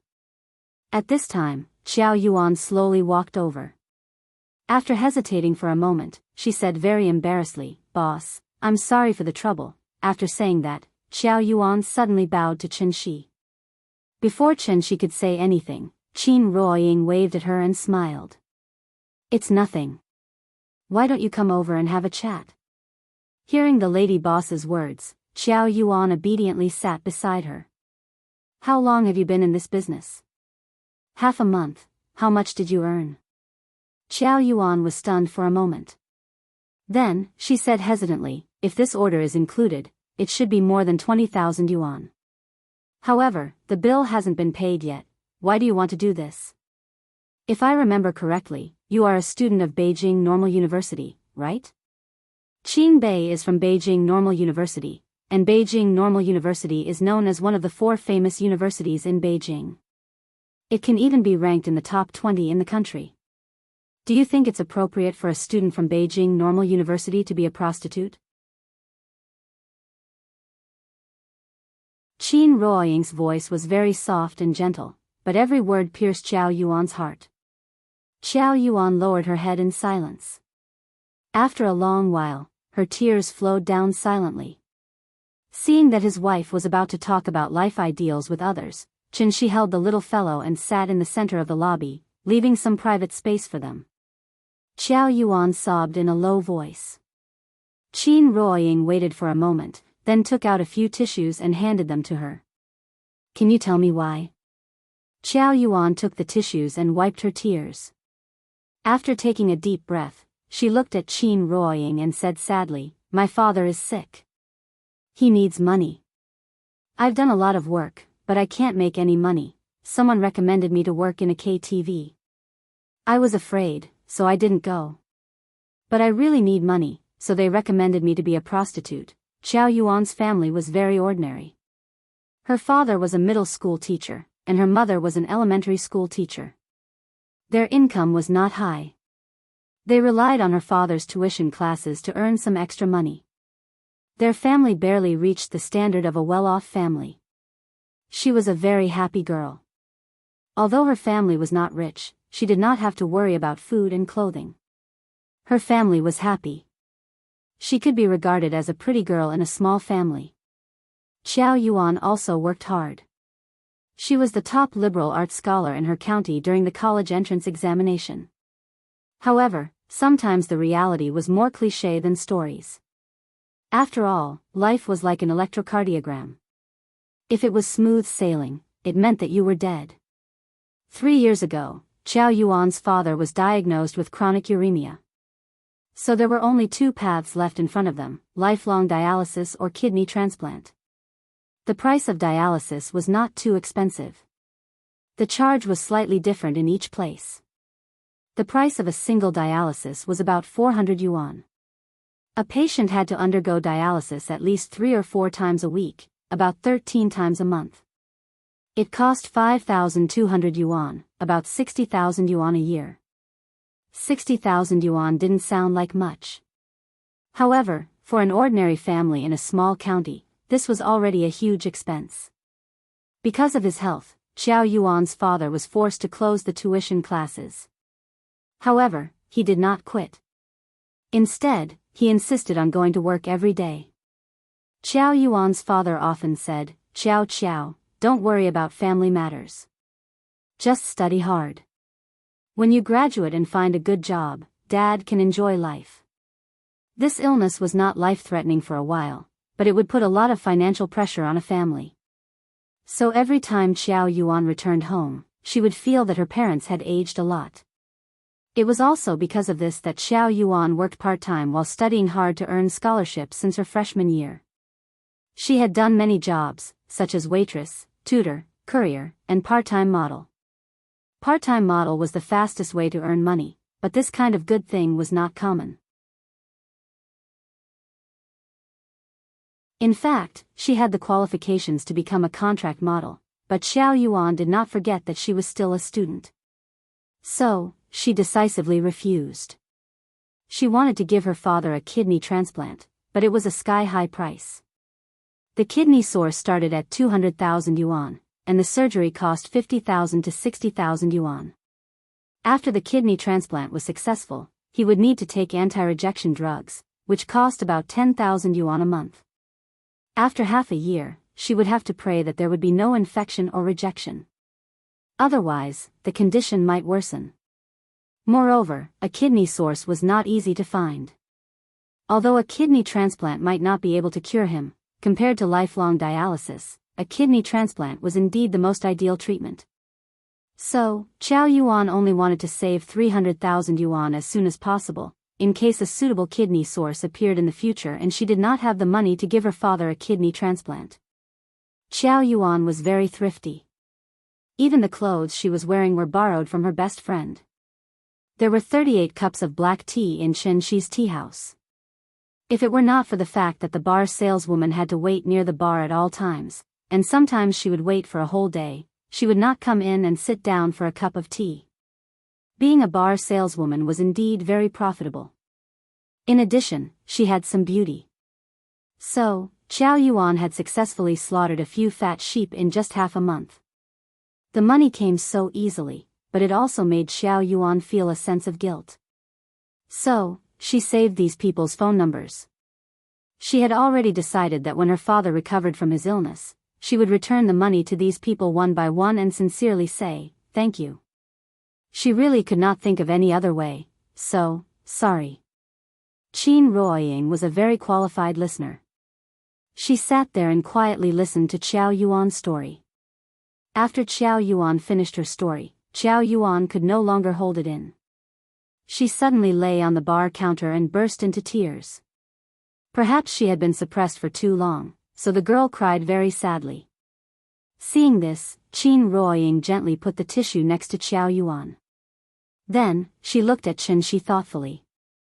Qianxi saw this and nodded gently at her. With his 5 senses, he could easily determine whether the girl was lying or not. When Xiao Yuan was talking just now, Qianxi was listening quietly by the side. So he was very sure that the girl was not lying.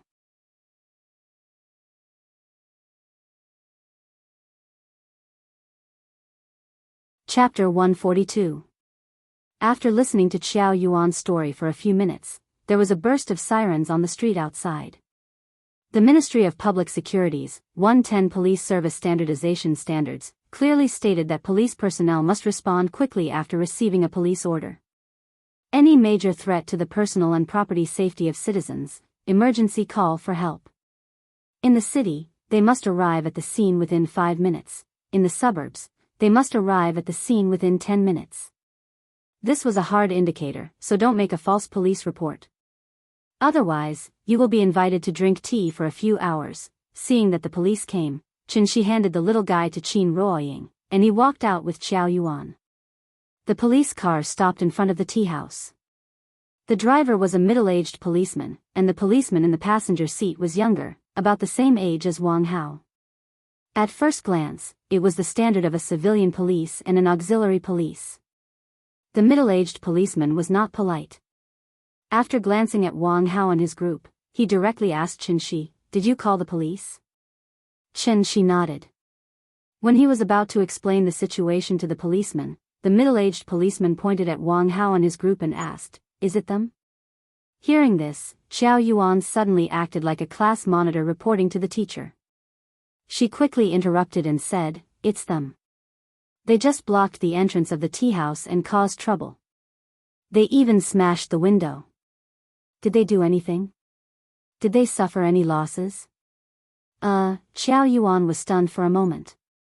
After glancing at the untouched window, she said with some difficulty, "They didn't do anything. It seems that there are no losses." "Okay, I got it." The middle-aged policeman nodded, then turned and walked directly across the street. This was a bar street, so there were often some drunk people causing trouble here. As a policeman in the area, he had seen too many, so he was not surprised by these situations. "Who's the leader?" As soon as the middle-aged policeman's voice fell, Wang Hao immediately replied with a smile, "There's no leader. Just a few friends gathering here, chatting and looking at the scenery of Hohai. Don't give me that. Hurry up and leave. Do what you need to do." The middle-aged policeman glared at him and waved his hand to let them leave. Seeing this, Wang Hao said with some dissatisfaction, "Hey, officer, we didn't break the law, right? This is not Zongnanhai. Are we not allowed to hang out here?" "That's right. Isn't this bar street? We still have to wait for the night to drink," one of the lackeys casually added. But when he spoke, his eyes were looking at Hohai, as if he didn't dare to look at the middle-aged policeman. The middle-aged policeman was also a veteran. He naturally knew how to deal with this group of punks, so he immediately said to Wang Hao, "Take out your ID card."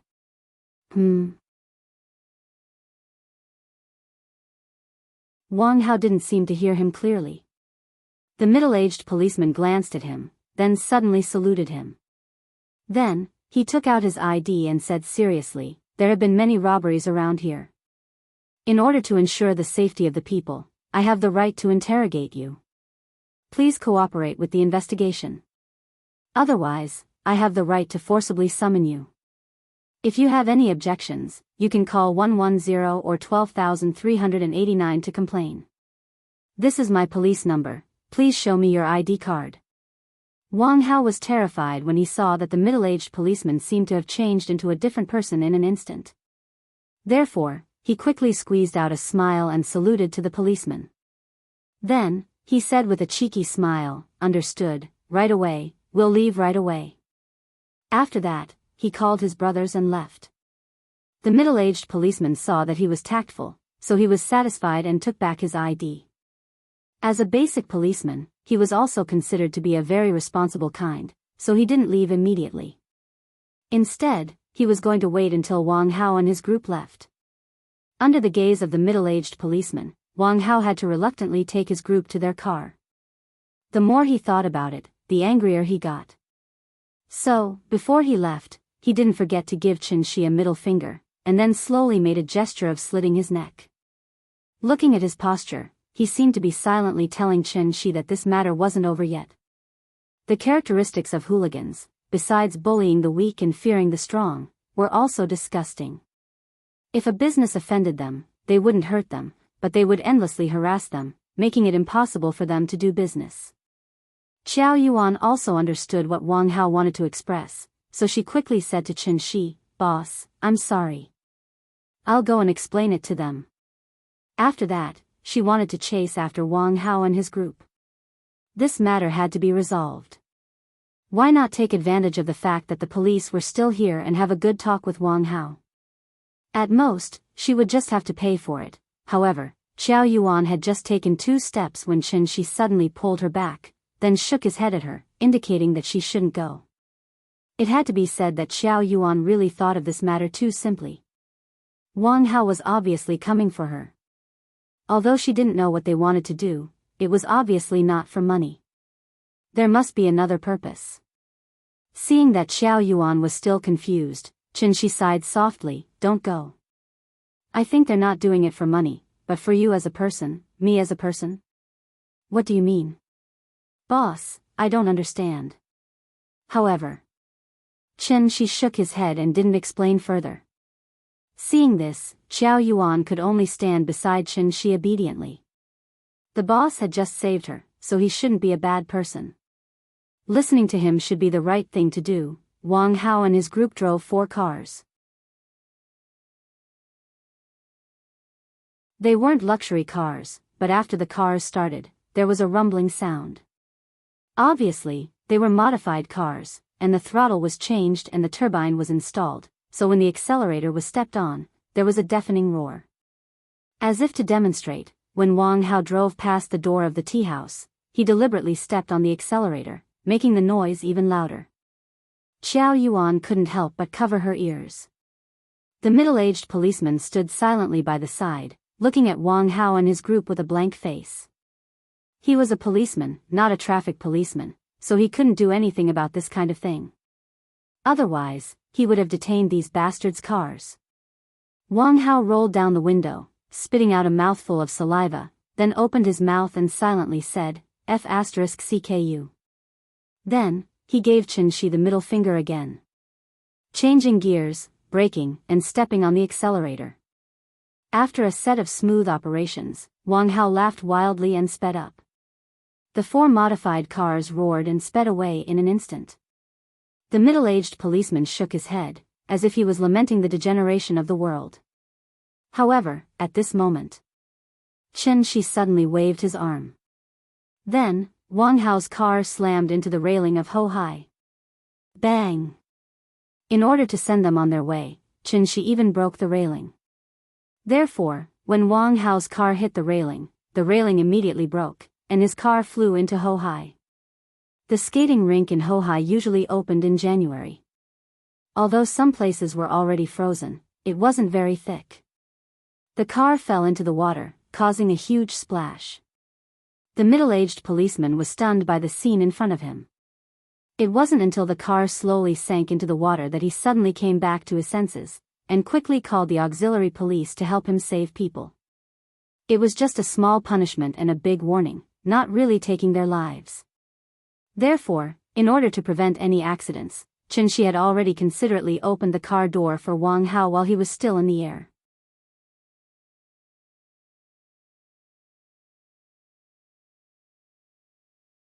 Chapter 143. This year was not a warm winter, but a cold winter. So in December, the water surface of Ho-Hai had already condensed a thin layer of ice. Wang Hao's car was filled with 5 people. After the car drove into the water, the 5 people struggled to swim back to the shore. The other people on the shore hurriedly pulled them up. Looking at the people who were squeezing into the car, the middle-aged policeman couldn't help but sigh, karma. Although tourists accidentally fell into Ho-Hai from time to time, the middle-aged policeman had been in this area for so long, and he really hadn't heard of anyone who could drive a car into Ho-Hai. The car was probably scrapped, and how to get it out had become a big problem. It was estimated that the Shikahai subdistrict community would seek compensation from them. This group of stinky brats was also unlucky. But this was no longer the middle-aged policeman's business, so he called the young policeman and prepared to leave. Comrade, take care. After Qianxi smiled and said hello to the middle-aged policeman, he took Xiao Yuan back to the tea house. As soon as they walked into the tea house, Qin Ruoying glanced at Qianxi with a smile. She knew what happened outside, so she guessed that this must be Qianxi's good deed. Young people don't know the immensity of heaven and earth, a little punishment is okay. After being disturbed by this group of bastards, the guests at the table who just left didn't even pay the bill. Now they didn't know where they went. After the couple cleaned up the teacups at their table, they returned to the bar with the little girl in their arms. Xiao Yuan stood in the lobby stupidly and looked at their calm appearance. For a while, she didn't know what to say. After a long time, Xiao Yuan came to the bar, bowed to the couple, and said sincerely, "Boss, lady boss, thank you." Hearing this, Qin Ruoying said with a smile, "Give you a piece of advice, don't do this in the future. This is not a glorious career. With your education, you should be able to find a very good job in the future. I hope you can distinguish the priorities and don't ruin your future." After hearing her words, Xiao Yuan fell silent. After hesitating for a while, she nodded lightly and said in a low voice with a complicated expression, "I understand." "Thank you, lady boss." Qin Ruoying smiled and turned to look at Chen Shi. Chen Shi looked at his wife helplessly. Then, he grabbed a black pill from the plate of sunflower seeds in front of the big cat. The big cat was lying lazily on the bar counter. When it saw that one of its snacks was taken away, it immediately stuck its head out and let out a dissatisfied meow. Chen Shi stroked its head, then smiled at Xiao Yuan and said, "This is a pill left behind by an old Chinese doctor. I heard that it's especially helpful for kidney diseases. You can take this pill back to your father and see if it has any effect. Don't worry, it's a pure Chinese medicine formula. Even if it doesn't have any effect, there definitely won't be any side effects." Xiao Yuan took the pill skeptically. After glancing at it, she wrapped the pill in a tissue and said to Chen Shi solemnly, "Thank you, boss. Come, Nian Nian, say goodbye to your sister." "Goodbye, sister." Hearing this, the little girl immediately stood on Chen Shi's lap and stuck her head out from behind the bar counter. She smiled and waved goodbye to Xiao Yuan. "Goodbye, Nian Nian, sister will come to see you later." Xiao Yuan turned and left with a complicated expression. After leaving the tea house, she couldn't help but look back at the signboard with the words, "Qingyi Tea House," written on it. Then, as if she had finally made up her mind, she quickly walked towards the bar. The weather wasn't very good today. It was always gray. Although it wasn't hazy yet, there wasn't even a bit of sunlight in the cold weather. There was no way to cheer people up. After the little episode just now, it was already 4:30 in the afternoon. Perhaps she had been infected by the big cat. The little girl sat on Chen Shi's lap and lazily put her chin on the bar counter. She constantly blew with her small mouth, trying to blow a tissue into the air. Chen Shi wanted to take her out for a walk, but the little girl pouted and shook her head. It looked like she didn't want to move at all. The TV in the tea house didn't have a broadcasting function, so she couldn't order cartoons. Since she couldn't watch cartoons, she wanted to serve tea to the customers. There weren't many customers, so the little girl was bored to death. Qin Ruoying saw this and smiled gently. "Nian Nian, mommy will tell you a story, okay?" Hearing this, the little girl's eyes suddenly lit up. Mommy's stories were better than daddy's stories. So she immediately climbed from Chen Shi's lap to Qin Ruoying's lap. Then she shook Qin Ruoying's arm and smiled. "Mommy, tell me." "Okay, sit down first. Mommy will tell you a story." Once upon a time, there was a temple on the mountain. Qin Ruoying told the little girl the story of the 3 monks. But before the story was half finished, the door of the tea house was suddenly pushed open. Seeing this, Chen Shi interrupted Qin Ruoying's story and said directly to the little girl, "Nian Nian, look, there are guests." Guests. After a few days of getting used to it, the little girl had become familiar with the reception work of the tea house. So when she heard that there were guests, she was so excited that she wanted to jump out of Qin Ruoying's arms. Qin Ruoying was afraid that she would jump and fall, so she had to put her down carefully. The little girl seemed to be very enthusiastic about greeting guests. So when she stepped on the ground, she ran out from behind the bar counter. However, when the little girl ran out of the bar counter and saw the guests, she couldn't help but be stunned. Immediately after, she ran back to the bar counter and hid. Seeing this, Chen Shi picked her up and carried her out of the bar counter. "Hello, please take a seat." The person who came was an old man. That wasn't the point. The point was that he had 2 children who were about the same age as Nian Nian. The 2 children looked exactly the same, and they were dressed exactly the same. They looked like they were carved out of the same mold, twins. It was the first time that other children had appeared in the tea house, and they were a pair. The little girl had never seen twins before, so she was scared and ran back. After hearing Qianxi's words, the old man took the twins and sat in the seat where Qiao Yuan had sat before. After carrying the little girl to the old man's side, Qianxi asked with a smile, "What would you like to drink, sir?" The old man didn't say anything.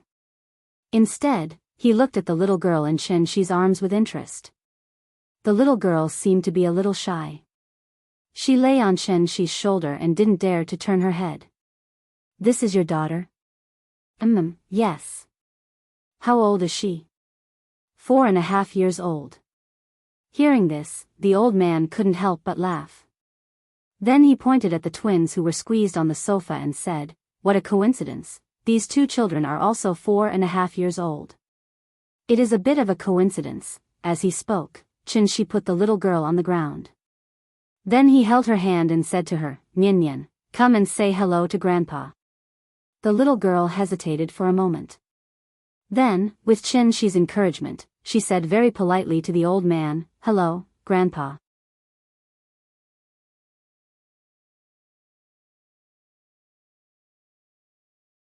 Chapter 144. Twins. According to statistics, the average birth rate of twins in the world was 89:1. In other words, out of every 89 pregnant women, there would be one who would give birth to twins. Before the two-child policy was introduced, the number of births per day in Wuxia was around 20,800. If it was accurate to the second, then Wuxia would give birth to a baby every 4.15 seconds. Even with a 1% probability, Wuxia would give birth to 2,000 pairs of twins per day. After the two-child policy was introduced, this number would double. Twins were not a particularly rare existence. However, the little girl was too young, so when she saw two children who looked exactly the same, she was immediately frightened. After she obediently greeted her grandfather, the little girl immediately shrank behind Qianxi, then carefully looked at the twins in front of her. The twins were both boys. They had delicate features and were very cute. Twins generally looked very similar because they were identical twins, so the genes they carried were almost the same. A small number of twins did not look alike, but that was because they were heterozygotic twins. If the mother laid 2 eggs and produced 2 fertilized eggs, then the genes they carried would naturally be different. When they grew up, there would be a clear difference. The twins did look very similar, and the children were still young, so even with Qianxi's eyesight, he could only find a few subtle differences. Seeing that the little girl was a little scared, Qianxi picked her up, then smiled at the old man and said, "The children look so similar, how do you usually tell them apart?" Hearing this, the old man laughed and said, "The older brother has a mole behind his earlobe, but the younger brother doesn't, but it's not obvious, so I made a mark on their clothes." After that, the old man asked the two children to turn around. Hearing their grandfather's words, the twins obediently turned around and lay on the sofa. At this time, Qianxi realized that there were numbers written on the back of their clothes. On the left was 1, and on the right was 2. Didn't the 18th National Assembly propose to talk about civilization, so I named the children Civilization. The left is the older brother, and the right is the younger brother, Xia Wen, Xia Ming. Civilization? Qianxi pondered for a moment, then said to the little fellow with a smile, "Come on, Nian, introduce yourself to Grandpa." The little guy hugged Qianxi's neck with one hand and tilted his head to look at the twins. After that, he quickly turned his head and buried his little head in Qianxi's shoulder. Seeing her like an ostrich, Qianxi could only say to the old man apologetically, "Sorry, the child is shy, it's okay. My 2 kids used to be afraid of strangers too. I've gotten used to bringing them out for a stroll."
Instead, he chose an extremely clumsy method.